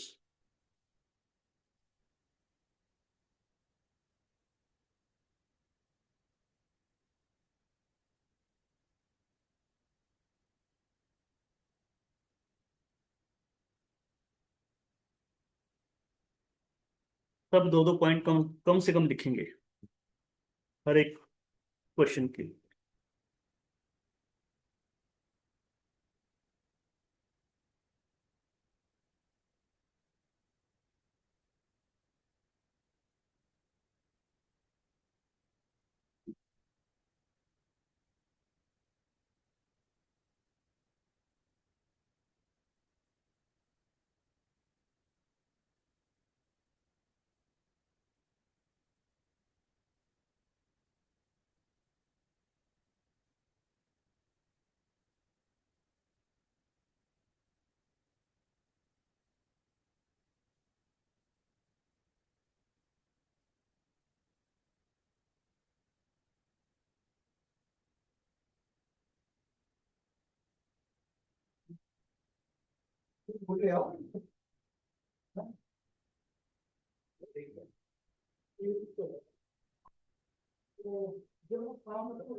लिख लिए हो तो आप हैंड रेज कर सकते हैं।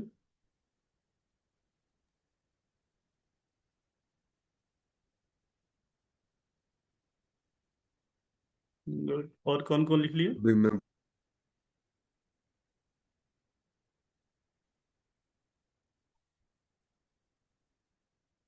और कौन कौन।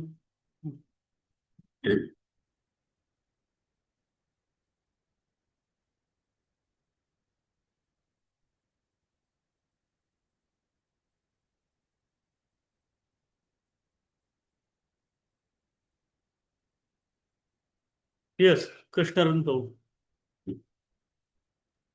हरे कृष्ण प्रभु जी, तीनों प्रश्नों का उत्तर बताओ। एक एक एक बताना है, 10 नंबर का। अच्छा, 10 नंबर वाला।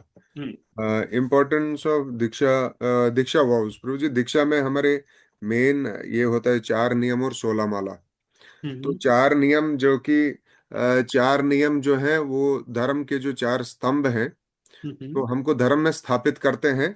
और प्रभुपाद तात्पर्य में कहते हैं कि 4 नियम पालन करने से हम मनुष्य बनते हैं। हम्म। और जो 16 माला है, तो 16 माला करने से हम लोग भक्त बनते हैं। तो इसलिए और इसीलिए ये दोनों प्रभुपाद जी ने 4 नियम और 16 माला दिया है। और इस्कॉन संस्था में दासों के दास बन के हमको सेवा करना है। ठीक है, thank you. Yes, Sachin Sharma प्रभु।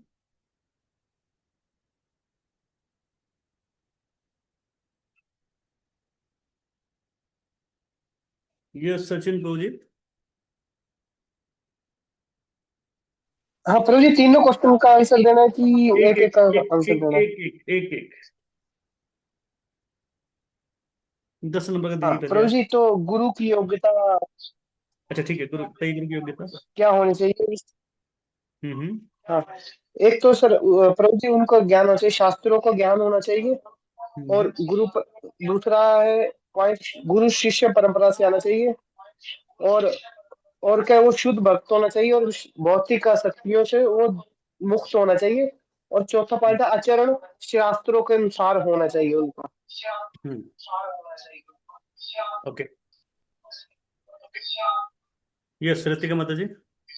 हरे कृष्ण प्रभु जी, सही गुरु का चुनाव में उनके आचरण से देखा जा सकता है, और दूसरा वो उनका हर समय कृष्णा कॉन्शियसनेस रहता है, वो अपने पास कुछ नहीं रखते, सारा कुछ वो भगवान की सेवा में लगाते हैं।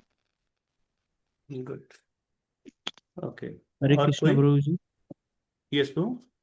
प्रभु जी, जब हम चार नियमों का पालन करेंगे तो हमें शुद्धि प्रदान करते हैं और हमारा मन कृष्ण भावनामृत होता है। और शास्त्रों के अनुसार हमें तामसिक जीवन से दूर रहना चाहिए। और जब हम 16 माला जप करते हैं तो हमें भक्ति की ओर अग्रसर होते हैं। ठीक है, थैंक यू। नेक्स्ट, और कोई?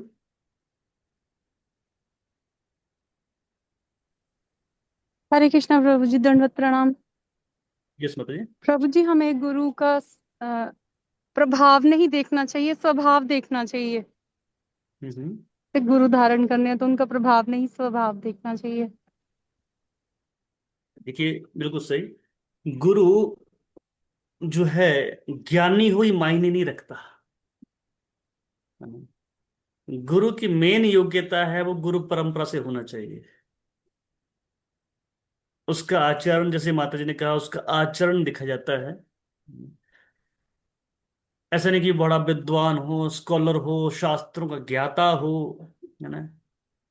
भक्ति में ही योग्यता नहीं है। भक्ति की योग्यता है उसका आचरण, उसकी शुद्धता, उसकी भक्ति। जैसे कि आप पढ़ेंगे भक्ति रसम सिंधु में, क्या बताया गया है? अन्य अभिलाषिता शून्यम ज्ञान कर्माध्यनावृतम अनुकूलेन कृष्ण अनुशीलनम भक्तिरुत्तम। यह है गुरु की योग्यता। अन्य अभिलाषिता शून्य, उसमें कोई भौतिक अभिलाषा ना हो। वो निराकार ब्रह्म सकाम कर्म के प्रति उसकी बिल्कुल आसक्ति ना हो। और उसकी निष्ठा सिर्फ भगवान में हो, नाम में रुचि हो, है ना। ये गुरु की योग्यता है। ओके, और? प्रभु जी 11वां का हरे बोले क्या क्वालिफिकेशन का? शास्त्रों के अनुसार 2 पॉइंट लिखा है मैंने। एक तो चैतन्य चरितामृत में से, किबा विप्र हम्म। किबा न्यासी शूद्र के बिन है, यही गुरु तत्व, यही कृष्ण तत्ववेता सही गुरु है। सही गुरु है, थैंक चाहे यू। वो किसी भी वर्ग का हो, सन्यासी हो, गृहस्थ हो, शूद्र हो, लेकिन अगर वो कृष्ण के तत्व को जानता है तो वो गुरु है। बिल्कुल, और थैंक यू। दूसरा, जैसे आपने बोला कि वो भगवान, जैसे भगवत गीता में सततम कीर्तयन्तो माम यतन्तश्च दृढ़ व्रत, वो गुरु जो है निरंतर उसका प्रयास एंडेवर होना चाहिए, वो कृष्ण का चिंतन निरंतर होना चाहिए, और सारे कार्य जो है वो कृष्ण केंद्रित होने चाहिए। गुड, ये थैंक दो यू। क्वालिफिकेशन। गुड। और कोई? प्रभु जी जो गुरु होता है वो ऐसा होना चाहिए कि जैसे कि वो अपने शिष्य बनाने की जगह अच्छे शिष्य बनाते हैं, वो उनको योग्यता सिखाते हैं, डिसिप्लिन सिखाते हैं, कैसे ब्रह्म मुहूर्त में उठा जाता है, कैसे 16 माला की जाती है, और क्या अच्छा है क्या बुरा है, शास्त्रों में जो दिया होता है एज इट इज वो ढंग से समझाते हैं, ना कि अपनी तरफ से कुछ ऐड डाउन करते हैं। ओके, ठीक है। और कोई पॉइंट? हरे कृष्ण प्रभु जी। हरे कृष्ण प्रभु जी। यस प्रभु जी। हाँ प्रभु जी, 12वें क्वेश्चन का, जैसे कि गुरु करने के लिए उपयुक्त और अनुपयुक्त विधियों के कारणों पर चर्चा करें। तो जो अभी तक उपयुक्त उपयुक्त विधियों पर कारण चर्चा है हुई उस, है। अभी तक जिसने भी हाँ बताया जी, उपयुक्त तो विधियां। हाँ, बताइए, अनुपयुक्त विधियां बताइए। अनुपयुक्त मतलब प्रभु जी, एक तो भावनात्मक, एक होता है ना कि भाव से, मतलब उनका भाव से जुड़ जाते हैं। ऐसा नहीं कि गुरु को जो चमत्कार दिखा रहा हो तो उसी को गुरु मान लेना चाहिए। और मतलब हमें ऐसा भी नहीं कि चाहे वो गुरु बहुत फेमस है तो उनसे भौतिक लाभ की इच्छा रखनी चाहिए, तो ऐसे भी हमें गुरु का चयन नहीं करना चाहिए। और लोकप्रियता के आधार पर कि मतलब इन गुरु से मैं जुड़ूंगा तो मेरी लोकप्रियता हो जाए कि मैं इन गुरु के से जुड़ा हुआ हूँ। ऐसा भी अगर ये जो 3 विधियां जो मेरे को समझ आई कि इनके हैं जिनके ज्यादा अनुपयुक्त हैं, जिससे हमें गुरु का चुनाव नहीं करना चाहिए। Thank you. देखिए, कई बार आप देखा जाता है कि भागवतम कथाएं होती हैं, तो उसमें अनाउंस कर दिया जाता है कि 7वें दिन हमारे गुरुजी दीक्षा समारोह होगा, दीक्षा देंगे, जो जो इच्छुक है आइए दीक्षा ले लीजिए। होता ना ऐसा? अब ना मैं गुरु को जानता हूं ना गुरु मुझे जानता है, हमारा आपस में कुछ संबंध नहीं है, कोई रिलेशन नहीं है ना? और जब हम ऐसे गुरु को धारण करेंगे तो क्या ये संबंध हमेशा के लिए रह पाएगा? नहीं होगा। तो विधि तो ये है, भक्ति विनोद ठाकुर कहा करते थे कि कम से कम 1 साल तक आपको गुरु के साथ रहना चाहिए, गुरु को जानना चाहिए, गुरु को परखना चाहिए, तब जाकर हमें उनसे दीक्षा लेनी चाहिए। भावुकता वश नहीं। जहां पे ज्यादा प्रभाव हो वहां चल दिए, ऐसा नहीं होता है ना। मोस्टली हम वृंदावन के देखते हैं। जैसे जब दिल्ली में मैं सेवा किया करता था मंदिर में, तो एक व्यक्ति मेरे पास आया और कहता है कि प्रभु प्रभु मुझे माला दीजिए। मैंने क्यों? अजय मैं दीक्षा लेके आ रहा हूँ। अब दीक्षा लेके आ गया पर माला नहीं करता अब। तो इससे क्या होगा? वो भक्ति हमेशा उसकी स्थिर नहीं रह पाएगी। इसलिए कभी भी दीक्षा लो तो पहले गुरु को जानो, उसको परखो। ब्लाइंडली हमें भावुकतावश कभी दीक्षा नहीं लेनी है कि वो गुरु बहुत अच्छी कथा करते हैं। क्या वो आपको जानते हैं? क्या वो आपको टाइम देते हैं? गुरु हमें उसे स्वीकार कर, मुझे टाइम दे, मुझे पर्सनली टाइम दे। ठीक है। नहीं तो कई बार क्या होता है, अन्य विधि की ये भी है कि हमारी पीढ़ी दर पीढ़ी परंपरा चली आ रही, मेरे पापा जी इन गुरु से दीक्षित थे, मेरी माँ इस गुरु से दीक्षित थी, अब मैं वहीं दीक्षा ले रहा हूं। मैं रूढ़िवादी ये सिस्टम चला रहा है, ये अनुपयुक्त विधि है। हमें ऐसे नहीं करना है। इसलिए गुरु को समझना है, जानना है। वो शास्त्र सम्मत बोलते हैं, शास्त्र के अनुसार उनका आचरण है, परंपरा के अनुसार। एवं परंपरा प्राप्तम, जो गीता में श्लोक है, क्या वो परंपरा से हैं? पद्म पुराण कहता है संप्रदाय विहीना ये मंत्रास्ते विपला मतः। अगर कोई गुरु परंपरा से विहीन है, उसका लिया मंत्र, उसका लिया ज्ञान विफल मतः, विफल है। तो हमें गुरु परंपरा से ही लेना चाहिए। ठीक है। अब आगे क्या कहते हैं? क्योंकि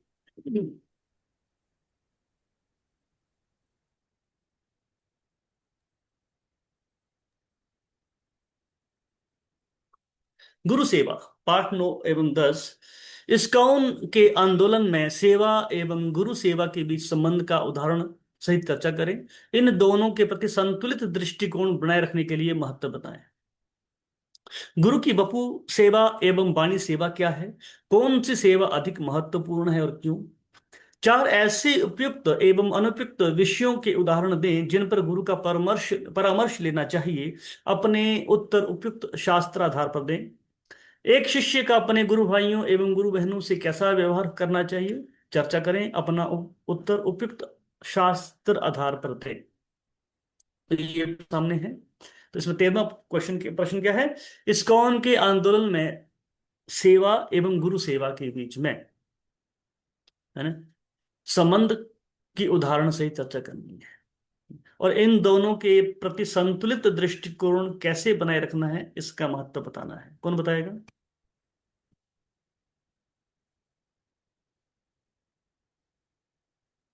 यस, कृष्ण अर्जुन। प्रभु जी, यस्य प्रसादात भगवत प्रसादो, यस्य प्रसादात न गति कुतोपि। ठीक है।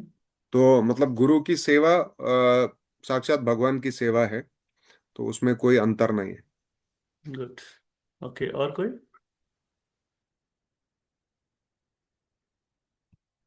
गुरु की सेवा और आंदोलन में सेवा के बीच में उदाहरण से ही चर्चा करना है। तो यस्य प्रसादात भगवत प्रसादो, आपको प्रश्न बताया।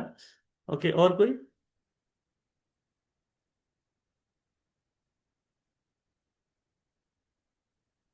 पीएस मीनाक्षी माता जी।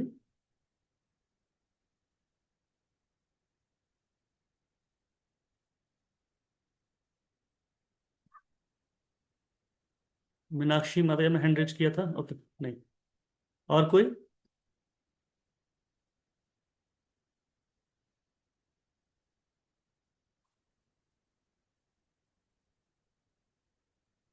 बस।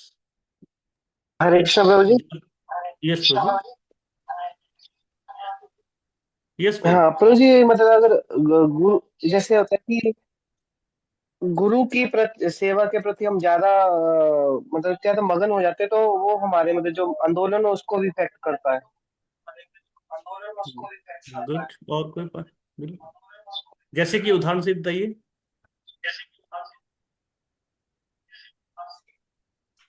मतलब जो गुरु की वाणी है उनकी सेवा में इतना एक आपके भूल गया। हरे कृष्ण प्रभु जी। यस प्रभु। प्रभु जी, वाणी सेवा ज्यादा महत्वपूर्ण है क्योंकि उनके आदेशों का पालन करना ज्यादा जरूरी है प्रभु जी। जब बप्पू और आप वाणी में बात बता रहे हैं, ठीक है। हम पहले 12 पे चर्चा कर रहे हैं, हम जो 13वें पे चर्चा कर रहे हैं अभी। इस्कॉन के आंदोलन में सेवा एवं गुरु सेवा के बीच में संबंध की उदाहरण सहित चर्चा करें, और इन हरे दोनों के प्रति संतुलित दृष्टिकोण बनाए रखने के लिए क्या महत्व है, बताएं। हरे कृष्ण बताइए।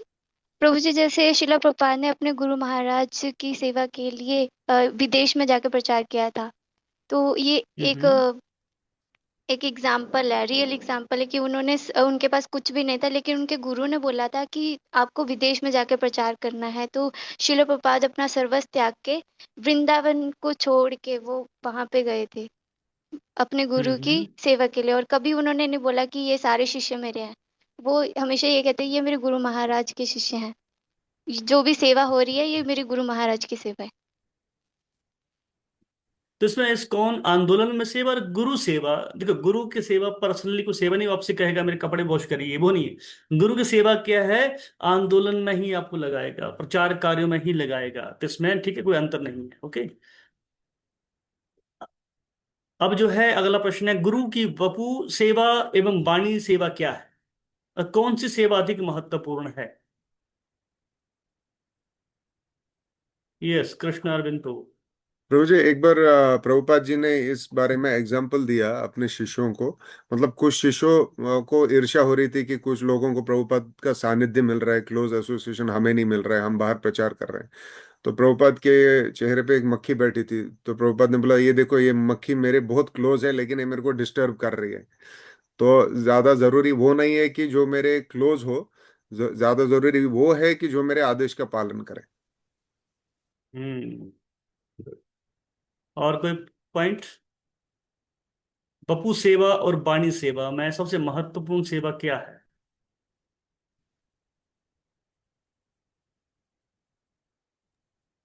हरे कृष्ण प्रभु प्रभु जी, जी पंचांग प्रणाम।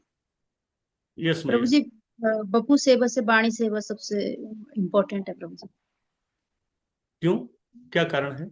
क्योंकि जिस तरह प्रभुपाद जी ने, क्योंकि प्रभु जी जिस तरह अगर गुरु आज हैं कल नहीं है, लेकिन उनकी जो वाणी है उनको हम कार्य इसमें ला सकते हैं प्रभु जी, सेवा में। गुरु तभी का वो- बपू हमेशा साथ नहीं रहेगा, पर वाणी हमेशा साथ रहेगी। जिस तरह शिला प्रभुपाद आज हमारे साथ सशरीर यहाँ मौजूद नहीं है, पर प्रभुपाद जी अपनी शिक्षाओं के माध्यम से हमारे साथ में है। प्रभुपाद जी ने कहा था मेरी पुस्तकें 10,000 साल तक रहेंगी, तो प्रभुपाद जी का संग उनके पुस्तकों के माध्यम से, उनकी वाणी के माध्यम से आगे वाली आने वाले पीढ़ियों को मिलता रहेगा। इसलिए वाणी सेवा ज्यादा महत्वपूर्ण है, ना कि बपू सेवा। और इसका अर्थ ये भी नहीं कि हम बपू सेवा को जो है नजरअंदाज करें। तो जब तक गुरु हमारे सामने मौजूद है, हमें भरसक प्रयास करना चाहिए गुरु की सेवा करने का। ठीक है। प्रभु जी, एक और पॉइंट शेयर करो। जी बताइए बताइए। प्रभु जी, ये गुरु के सानिध्य में मतलब जो वपु है, उसमें एक रिस्क है अपराध का, कि हम गुरु को कंटिन्यूअसली देख रहे हैं तो हम उनको साधारण व्यक्ति समझ सकते हैं। हम्म। मतलब मैंने एक डिवोटी से सुना था कि गुरु और विग्रह जो होते हैं वो आग के जैसे हैं। मतलब या तो हम एकदम रैपिड एडवांसमेंट करेंगे और या हम हमारा अपराध से पतन भी हो सकता है। तो वो थोड़ा रिस्की है, लेकिन जो गुरु की वाणी है उसमें हम हमेशा गुरु की वाणी पर चिंतन करके उनके आदेशों का पालन कर सकते क्योंकि गुरु अग्नि की तरह बताया गया ना, बिल्कुल सही। अग्नि के जितना नजदीक जाओगे तो भस्म होने के चांसेस ज्यादा है। नजदीक रहोगे तो अपराध कर बैठोगे। क्योंकि जब आप गुरु के नजदीक रहोगे तो क्या देखोगे, ये तो मेरी तरह ही है, मेरी तरह खाता है, मेरी तरह पीता है, मेरी तरह सोता है, मेरी तरह व्यवहार करता है। हम उसको क्या करेंगे, एक बद्ध जीव की तरह दिखना शुरू कर देंगे। और शास्त्र के कहते हैं, साक्षात हरित्वेन समस्त शास्त्रे। गुरु क्या है, साक्षात हरि है।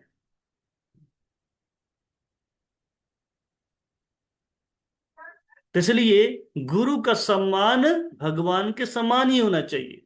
इसलिए गुरु को कभी भी हमें भौतिक नहीं समझना है, एक मामूली बद्ध जीव नहीं समझना है। कई बार देखेंगे वो हमारी तरह बीमार पड़ते हैं, उनका स्वास्थ्य खराब रहता है ना। ऐसे कई हमारे आचार्य हैं, हम देखते हैं हम लोग स्वास्थ्य से जो है लगता है कि बड़े कमजोर हैं, बहुत वीक हैं, बहुत बीमार हैं। तो लगता है ये तो हमारी तरह ही है, इसमें और इसमें क्या अंतर है। वो भी खांस रहे हैं, वो भी सो रहे हैं, वो बीमार पड़ रहे हैं, और उनको डायबिटीज हो रहा है ना। तो इससे क्या लगता है, नहीं यार ये तो हमारी तरह है। ये बन जाता है अपराध। इसलिए गुरु का ज्यादा नजदीक रहना भी हमारे लिए सही नहीं है। इसलिए गैप, हमेशा गैप बना के रखिए। ना ज्यादा दूर जाना है, ना ज्यादा नजदीक जाना है हम लोगों को। इससे क्या होगा, हम अपनी भक्ति में बने रहेंगे। Okay, good. आप लिखते रहिए के साथ साथ में, ये आपके बहुत काम आएंगे, और आपके आंसर इन्हीं में से आने हैं, क्वेश्चन आंसर्स। हम्म। चार ऐसे उपयुक्त एवं अनुपयुक्त विषयों के उदाहरण दें जिन पर गुरु का परामर्श लेना चाहिए। बताइए, उपयुक्त और अनुपयुक्त विषय जिन पर गुरु का परामर्श लेना चाहिए। हरे कृष्ण प्रभु जी। जी मैया। उपयुक्त विषय है कि जैसे आपका भक्ति में डाउनफॉल हो रहा है तो फिर आप गुरु से परामर्श लीजिए। हाँ, गुड। और एक पॉइंट,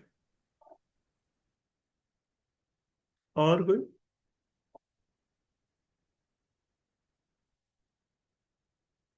बताइए बताइए बताइए। प्रभु जी, ये प्रश्न को थोड़ा इजी करके समझाएंगे, जी अनुपयुक्त जरूर। विषय। इसमें बताया गया है प्रश्न में, चार ऐसे उपयुक्त और अनुपयुक्त विषयों पर आपको जो है उदाहरण देने हैं जिनसे हम गुरु से परामर्श लेना चाहिए हम लोगों को, कि गुरु से हम परामर्श करें, उनसे राय लें, क्या ये सही है, क्या ये गलत है। तो उपयुक्त चार विषय क्या हैं जिन पे हम चर्चा कर सकते हैं गुरु से, और चार ऐसे जिन पे चर्चा नहीं करनी चाहिए, अनुपयुक्त विषय। बताइए। जैसे माता जी ने कहा पहला, कि हम भक्ति में उन्नति ना कर पा रहे हैं तो गुरु से परामर्श लेना चाहिए कि हम कैसे आगे बढ़ें। ये उपयुक्त विषय।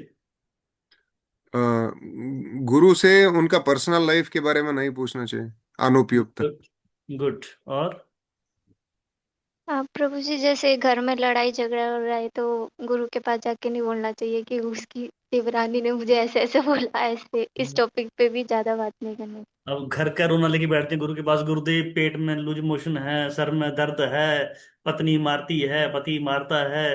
अब गुरु जो है घर के झगड़े सुलझाने के लिए नहीं है। गुरु का कार्य क्या है, हमें भक्ति में आगे बढ़ाना। ओके, और कोई पॉइंट। तो उपयुक्त में तो सबसे कृष्ण बढ़िया आएगा प्रभु जी कि मैं आपकी क्या सेवा कर सकता हूँ। मैं आपकी सेवा क्या कर सकता हूँ। गुड। दूसरा पॉइंट, यस सुनीता माता जी। हरे कृष्णा प्रभु जी। प्रभु जी, उपयुक्त है कि हमें अपने गुरु से आध्यात्मिक चर्चा करनी चाहिए ना, और अनुपयुक्त है कि भौतिक बातें नहीं करनी चाहिए। Okay, good. और कोई पॉइंट। सोचिए सोचिए, आपको प्रभु जी, घर पर। अनुपयुक्त ये आएगा कि अगर किसी वैष्णव के साथ प्रॉब्लम है तो उनकी निंदा ना करे, बल्कि उन गुरु महाराज को बताए कि मुझे, मतलब मेरे साथ मेरी ये समस्या है कि मुझे वो वैष्णव के साथ कुछ दिक्कत हो रही है। हम्म। और अनुपयुक्त तो होगा कि सीधे मतलब वो जज करें और उनकी निंदा करें। गुड। और कोई पॉइंट। प्रभु जी उपयुक्त में आता है जैसे कि आप हमारे अंदर दोष हैं तो उसको कैसे दूर करें, तो गुरु से हम पूछ सकते हैं उनको कैसे दूर करना है, उनसे ले सकते हैं समाधान। और अनुपयुक्त में आना चाहिए कि जैसे उनसे गपशप या दूसरे शिष्यों की बुराई नहीं करनी चाहिए। नाम में रुचि कैसे बढ़ाएं, है ना। हम्म, हम गुरु से परामर्श ले सकते हैं, है ना। शास्त्रों को समझने के लिए परामर्श ले सकते हैं। भक्तों से हमें संबंध कैसे अपने उचित बनाने हैं, गाढ़ बनाने हैं, स्ट्रोंग बनाने हैं, इस पे परामर्श ले सकते हैं। ऐसे कई पॉइंट आप लिख सकते हैं, ये सिंपल पॉइंट है ना। ओके। और प्रभु जी एक सॉरी एक अनुपयुक्त का एग्जाम्पल आ रहा है कि गुरु को हमने कभी कभी गुरु को हमने करेक्ट नहीं करना चाहिए। एक बार प्रभुपाद ट्रेन में ट्रेवल कर रहे थे और वो कुछ प्रसाद बांट रहे थे, समोसा था या और कुछ था। तो वो सबको बांट रहे थे और उन्होंने एक शिष्य को दिया। तो शिष्य ने पूछा कि प्रभुपाद ये ऑफर्ड है क्या? तो मतलब कभी कभी हम इतना वो इजी ले लेते हैं कि गुरु को ही वही पूछेंगे जो गुरु सिखा रहे हैं। ये तब होता है जब हम गुरु के ज्यादा नजदीक पहुंच जाते हैं, गुरु से बड़े फ्रेंडली हो जाते हैं, फिर गुरु के अंदर कमियां निकालने लग जाते हैं, उनको टोकने लग जाते हैं। तो ये कभी भी नहीं करना है चीजें, ठीक है। गुड। हरे कृष्णा प्रभु जी। यस मैया। प्रभु जी अगर हमारे से कोई अपराध बन जाता है तब भी हमें गुरु से परामर्श लेनी चाहिए। ठीक है। हाँ, ऐसे कई चीजें हैं जो हम गुरु से उपयुक्त बातें कर सकते हैं, और अनुपयुक्त क्या है हम उन पे भी चर्चा करिए। ओके। अब जो है अगला पॉइंट क्या है। एक शिष्य का अपने गुरु भाइयों एवं गुरु बहनों से कैसा व्यवहार होना चाहिए, बताइए। एक शिष्य का अपने गुरु भाई और गुरु बहनों के साथ कैसा व्यवहार होना चाहिए। प्रभु हरे जी वो कृष्णा प्रभु जी। सॉरी जी। वो रामानुजाचार्य का एग्जाम्पल आता है ना कि बोलते हैं कि वो मेरा अमीर शिष्य है, अपने शिष्यों को भेजते हैं। तो वो जो जो अमीर शिष्य होते हैं वो भगवान की सेवा में होते हैं। तो शिष्यों को बोलते हैं अरे गुरु महाराज आ रहे हैं उनको बुलाइए, लेकिन शिष्यों का सम्मान नहीं करते हैं। फिर वो दूसरे घर पे भेजते हैं जो कि बहुत गरीब होते हैं, और वो रामानुजाचार्य के शिष्यों का बहुत आदर सम्मान करते हैं। तो रामानुजाचार्य बोलते हैं कि हम वो गरीब शिष्य के घर पे जाएंगे क्योंकि जो मेरे शिष्यों का सम्मान कर रहे हैं वही मेरा सम्मान कर रहा है। और कोई पॉइंट। हरे कृष्णा प्रभु जी। जी। एक दूसरे के साथ मित्रता होनी चाहिए, प्रेम पूर्वक व्यवहार होना चाहिए, एक दूसरे का सहयोगी होना चाहिए और दुख तकलीफ में एक दूसरे की सहायता करनी चाहिए। गुड। और कोई पॉइंट।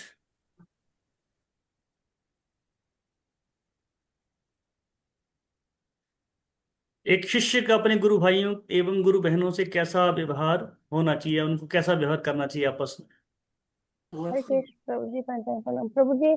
हमें कभी गुरु भाई और गुरु बहनों से एक दूसरे की निंदा नहीं करनी चाहिए। जो पॉइंट रिपीट हो गया ये उसको रिपीट नहीं करना, कोई पॉइंट, ठीक है। फिर ये रिपीट हो गया, लिख ठीक रही है। थी और तो। कोई पॉइंट। प्रभुपाद जी की आखिरी इच्छा थी कि if you love me you should cooperate with each other. तो मतलब प्रभुपाद चाहते हैं कि हम आपस में जो है प्रेम भाव से रहें, उससे हम। प्रभुपाद जी, जी थैंक यू जी। क्योंकि प्रभुपाद जी का एक ही सपना था। प्रभुपाद जी एक दिन रूम में बैठे थे और भक्तों से चर्चा कर रहे थे, और प्रभुपाद जी बोलते होते रोने लग गए। प्रभुपाद जी कहते हैं कि कुछ भी क्यों ना हो जाए, आपको इस्कॉन को छोड़कर नहीं जाना है। तो आपस में कई बार हमारे बीच में मतभेद भी होंगे, मन मुटाव भी होगा। हम देखते हैं घर में चार व्यक्ति होते हैं तब भी लड़ाई झगड़ा होता है नहीं होता है। घर में लड़ते हैं सारे ना। तब बताइए जब चार जन घर में लड़ रहे हैं तो इस्कॉन में तो कितने लोग हैं। हर जाति, जिसको जाति कहते हैं, रंग के लोग मिलेंगे आपको, अलग अलग कल्चर के लोग मिलेंगे आपको, अलग अलग कंट्री के लोग मिलेंगे आपको, और एक देश के भी हैं तो अलग अलग स्टेट के लोग मिलेंगे आपको, है ना। पंजाब के, बिहार के, हिमाचल के, उड़ीसा के, साउथ के, कहीं कहाँ भी जाइए आप, हर इस कोन में आपको हर तरह के भक्त मिलेंगे। तो अगर भक्तों के बीच में अगर मन मुटाव हो जाए तो क्या हमें इस्कॉन छोड़ देना चाहिए, है ना? घर पे भी तो हम लड़ते हैं तो क्या करते हैं बाद में, हम एक दूसरे के साथ बैठ के उस जो प्रॉब्लम होती है उसको सुलझाते हैं, उसकी चर्चा करते हैं। वैसे ही प्रभुपाद जी का इस्कॉन को स्थापित करने का एक ही लक्ष्य है कि जब प्रभुपाद जी ने देखा कि श्रील भक्ति सिद्धांत सरस्वती गोस्वामी प्रभुपाद जी महाराज जी के जाने के बाद गौड़ी मठ में क्या हुआ, आपस में शिष्य लड़ने लगे। किस लिए? कि इस मठ का इंचार्ज मैं बनूंगा, इस मठ का इंचार्ज मैं बनूंगा। आपस में बहुत मतभेद हुए, बहुत लड़े आपस में। तो प्रभुपाद जी ने सोचा कि ऐसा नहीं होना चाहिए, इसलिए प्रभुपाद जी ने जीवीसी की स्थापना करी, इस्कॉन की स्थापना करी, ताकि भक्त फ्यूचर में आपस में ना मिले, सॉरी मिलजुल कर रहें, और कभी भविष्य में ऐसी आपस में प्रॉब्लम क्रिएट हो जाए तो उनको मिलकर सुलझाएं। तो हमारा अपने गुरु भाइयों और गुरु बहनों से संबंध ऐसा होना चाहिए कि दुनिया वाले आपका उदाहरण दे, है ना, कि वाकई में भक्त ऐसे होते हैं। ये नहीं कि एक भक्त देखा और उसको देखे ऐसे मुंह बना लिया, मुंह फुला लिया, ऐसा संबंध हमारा नहीं होना चाहिए। ठीक है, गुड।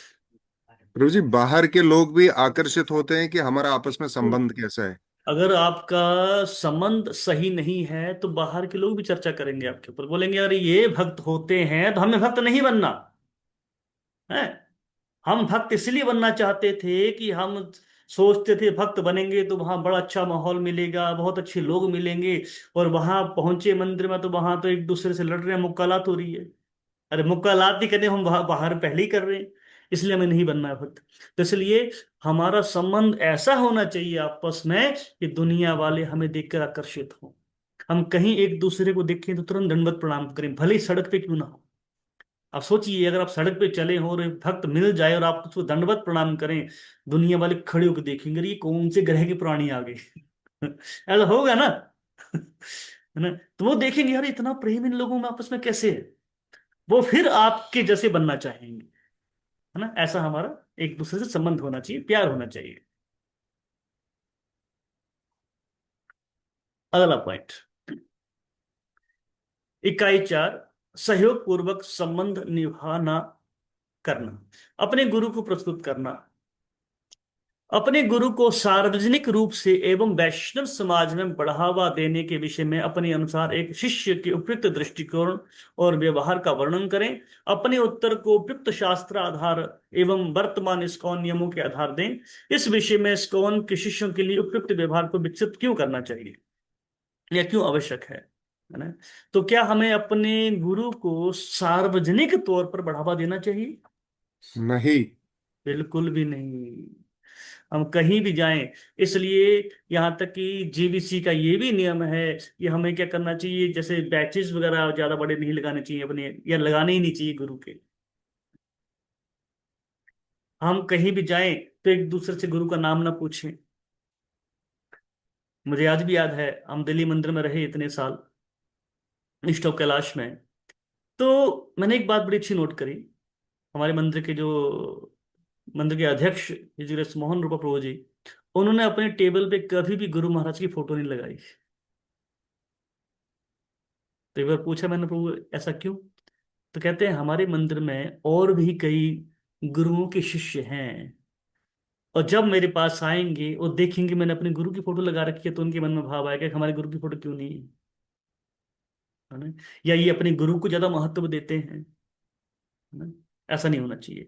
तो इसलिए हमें कभी भी अपने गुरु का ज्यादा प्रचार नहीं करना है। अपने गुरु का, इसलिए कभी भी आप भागवत क्लास दें, अब कभी किसी मंदिर में जाएं, कभी किसी प्रचार कार्यों में जाएं, तो क्या करना चाहिए, हमें सिर्फ और सिर्फ शिला प्रभुपाद जी का प्रणाम मंत्र बोलना चाहिए। पब्लिकली आपको जो है बाहर में, आपको या किसी मंदिर में जाएंगे, आपको कथा या मॉर्निंग क्लास देने के लिए कह दिया जाए और वहां पे आप अपने गुरुदेव का प्रणाम मंत्र बोलना शुरू कर दें, है ना, वो गलत है। आपको वहां पर शिला प्रभुपाद जी का ही प्रणाम मंत्र बोलना है, ना कि अपने गुरु का। ये बात हमेशा हमें ध्यान रखनी है। ओके। और प्रभु जी, वो बीड़ बैग में बैज भी लगाते हैं ना गुरु हाँ, का, मैंने वो वो भी पहले ही कहा था कि वो नहीं लगाना चाहिए। प्रदर्शित। हमें बैचेज लगाने हैं तो प्रभुपाद जी का लगाना है, हमें अपने गुरु महाराज का ही बैच नहीं लगाना है। बाकी आपकी खुद की श्रद्धा है, आप घर पे लगाइए, पर पब्लिकली आप जो है ये चीजें प्रमोट ना करें कि आप जो बैच लगा के आप सड़कों पे घूमो, या किसी मंदिर में जाओ तो अपने गुरु महाराज का बैच लगा रखा हो, है ना। तो ये हमें कभी भी नहीं करना है, ये चीजें हमें अवॉइड करनी है। ठीक है। हम्म। श्रील प्रभुपाद को इस्कॉन के संस्थापक आचार्य एवं पूर्व प्रतिष्ठित शिक्षा गुरु के रूप में वर्तमान एवं भविष्य में बढ़ावा देने की क्यों आवश्यकता है? हैं? शास्त्रों एवं वर्तमान इस्कॉन लॉ के आधार पर अपना उत्तर लिखें। तो ये बताइए, प्रभुपाद जी को इस्कॉन के संस्थापक आचार्य एवं पूर्व प्रतिष्ठित शिक्षा गुरु के रूप में वर्तमान में एवं भविष्य में बढ़ावा देने की आवश्यकता क्यों है? क्यों हमें प्रभुपाद जी को ही वर्तमान आचार्य, या फ्यूचर में देखा जाए हमें प्रभुपाद जी को ही पूर्व अपना इस्कॉन के संस्थापक आचार्य रूप में प्रतिष्ठित करना है? क्यों करना है, क्या कारण है? और नहीं करेंगे तो इसका क्या नुकसान होगा, बताइए आप। हरे कृष्णा प्रभु जी, इससे इस्कॉन की छवि खराब होगी, सब अपने अपने गुरुओं को लेकर आ जाएंगे और फिर सब में आपस में मतभेद होगा। जो इस्कॉन बाहरी लोग इस्कॉन को देखते हैं वो शील प्रभुपाद के नाम से इस्कॉन को देखते हैं, वो अंदर के गुरुओं को नहीं जानते हैं, सन्यासियों को या और गुरुओं को नाम भी नहीं पता उन्हें। सभी लोग पूरी दुनिया में शील प्रभुपाद को ही जानते हैं और इसलिए वो संस्थापकाचार्य इसलिए भी जानते हैं, उन्होंने वो एकमात्र उन्हें ही जानते हैं, तो हमें इसलिए इसको बढ़ावा भी देना चाहिए। ओके, और कोई पॉइंट? हम श्रील प्रभुपाद जी को ही इस्कॉन के संस्थापक आचार्य एवं पूर्व प्रतिष्ठित शिक्षा गुरु के रूप में वर्तमान में और फ्यूचर में क्यों बढ़ावा देना चाहिए, क्यों जरूरत है, बताइए। और कोई पॉइंट? प्रभु जी, जैसा आपने रिसेंटली बोला कि नहीं तो फिर वो डिवीजन हो जाएगा, और माता जी ने भी बोला। हाँ, डिवीजन भी हो जाएगा। और कोई पॉइंट सामने आता है किसी का? प्रभु जी, उनकी शिक्षाओं में कोई मिलावट नहीं है, उन्होंने एज इट इज जैसे चैतन्य महाप्रभु ने संदेश दिए हैं वैसे ही प्रस्तुत किया है। अगर हम क्या करेंगे, और किन्हीं शिष्यों को या गुरुओं को प्रमोट करेंगे, प्रभुपाद जी का समानांतर लाने की कोशिश करेंगे, तो शिक्षाओं में भी मिलावट हो सकती है। जो प्रभुपाद जी ने दिया है वो क्या हो जाए, खंडित हो जाएगा। तो हमें इससे भी बचना है। इसलिए हमें प्रभुपाद जी को ही शिक्षा गुरु मूलतः बीच में रखना है, प्रभुपाद जी को ही प्रमोट करना है। इसलिए हम कहीं भी जाएं, कोई भी प्रोग्राम करें, तो वहां श्रील प्रभुपाद जी का पोस्टर बैनर जरूर होना चाहिए, प्रभुपाद जी का नाम उसमें संस्थापक आचार्य जरूर लिखा होना चाहिए। इस्कॉन संस्थापक आचार्य हिज डिवाइन ग्रेस एसी भक्ति वेदांत स्वामी श्रील प्रभुपाद, ये जरूर होना चाहिए। हमें इसको कभी भी छोड़ना नहीं है। ओके। और प्रभु जी एक बात और, नरेंद्र मोदी और भारत सरकार ने भी शील प्रभुपाद के लिए 125 साल होने पर सिक्का जारी किया था। वो एक तरीके से हमारा बेंचमार्क है, एक तरीके से हम इस्कॉन का दूसरा नाम ही शील प्रभुपाद है, तो हम कुछ और नाम लेंगे तो बाहर के लोग भी भ्रमित होंगे और हमारी छवि भी धूमिल होती है इससे। Good, thank you. अगला, इस्कॉन के भीतर संबंध दीक्षा गुरु के आधार पर भेदभाव करने से के संबंध में एक इस्कॉन शिष्य के अनुपयुक्त दृष्टिकोण एवं व्यवहार का वर्णन करें। इस विषय में उपयुक्त व्यवहार को विकसित करने का क्या महत्व है? दीक्षा गुरु के आधार पर भेदभाव करने के संबंध में इस्कॉन शिष्य के अनुपयुक्त दृष्टिकोण एवं व्यवहार का वर्णन करें। क्या हो सकता है ऐसा अनुपयुक्त व्यवहार, क्या हो सकता है अगर हम जो है दीक्षा गुरु के आधार पर भेदभाव करें? इससे क्या भक्तों के बीच में क्या मैसेज आएगा, भक्त क्या सोचेंगे? जैसे अगर मैं इस फला फला गुरु का शिष्य हूँ और आप उस गुरु के शिष्य हैं, है ना। और कई बार क्या होता है, एक मंदिर में किसी एक गुरु के ज्यादा शिष्य होते हैं, दूसरे के कम होते हैं, तो कई बार क्या करते हैं, भक्तों में भेदभाव पाया जाता है, ये मेरे गुरु के शिष्य नहीं, इसको थोड़ा साइड रखो। तो उसमें गुट बन जाते हैं, मैं देखा हूँ कई मंदिरों में ऐसा पाया जाता है ना।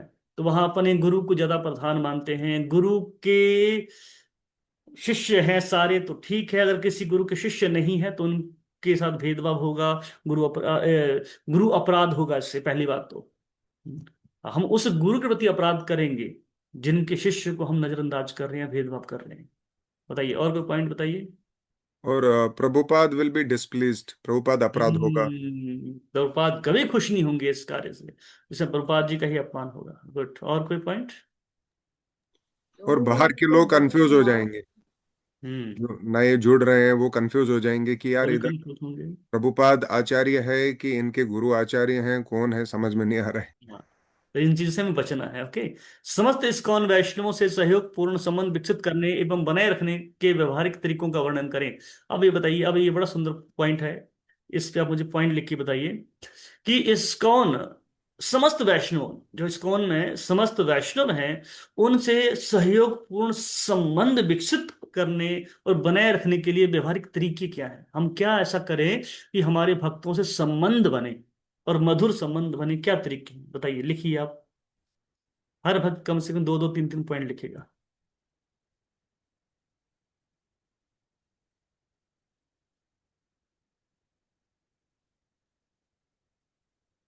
हम कैसे भक्तों से मधुर संबंध बना सकते हैं, है ना, सहयोग पूर्ण संबंध बना सकते हैं, कैसे बना सकते हैं?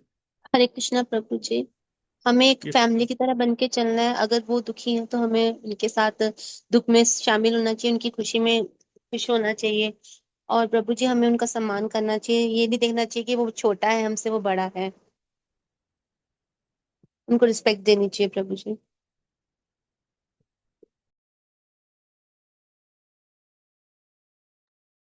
प्रभु जी अगर कोई भक्ति में डाउनफॉल हो रहा है, जैसे बहुत लोगों का होता है, तो हमें एक दूसरे का सहयोग करना चाहिए, कि कभी किसी को जज नहीं करना चाहिए कि भाई वो भक्त है या नहीं है।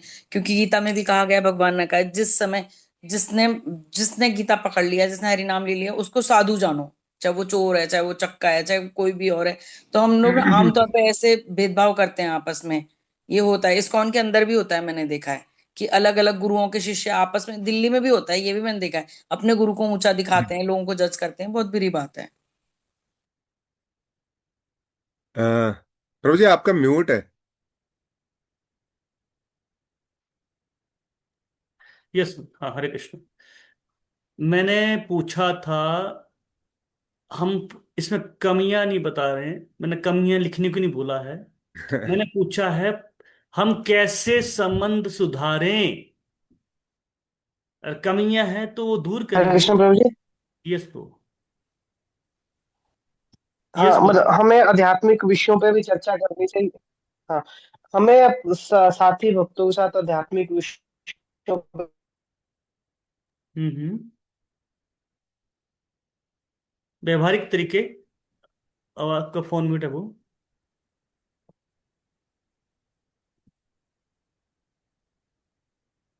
फोन म्यूट है। हरे कृष्णा। हरे कृष्णा। यस पूजे। हाँ प्रभु जी, सबसे इम्पोर्टेंट है स्ट्रिक्ट साधना। स्ट्रिक्ट तो साधना, ओके। हाँ, जितना हमारा क्वालिटी साधना होगा भगवान से, जो है संबंध अच्छा होगा, उतना अच्छा हम संबंध कर सकते हैं, केवल भक्तों के साथ नहीं, बाहर के लोगों के साथ भी। और दूसरा जो उपदेशामृत में रूप गोस्वामी पाद ने वो 6 आदान प्रदान दिए हैं, दादी ददाति जी, दादी। गृह्णाति गुह्यम आख्याति पृच्छति भुंक्ते भोजयति चैव षड विधिम प्रीति लक्षणम। ठीक है, गुड। 6 आदान प्रदान से ओके, संबंध। ठीक है, तो ये आपके लिए होमवर्क है। आपको ये जो है हरे पॉइंट कृष्ण लिखने प्रभु हैं। जी, एक पॉइंट। हरे कृष्णा।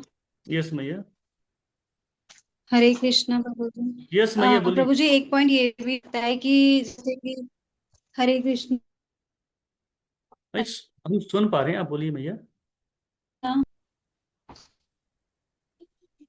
हम सुन पा रहे हैं मैया, बोलिए। माता जी का हैंग हो रहा है ऑडियो।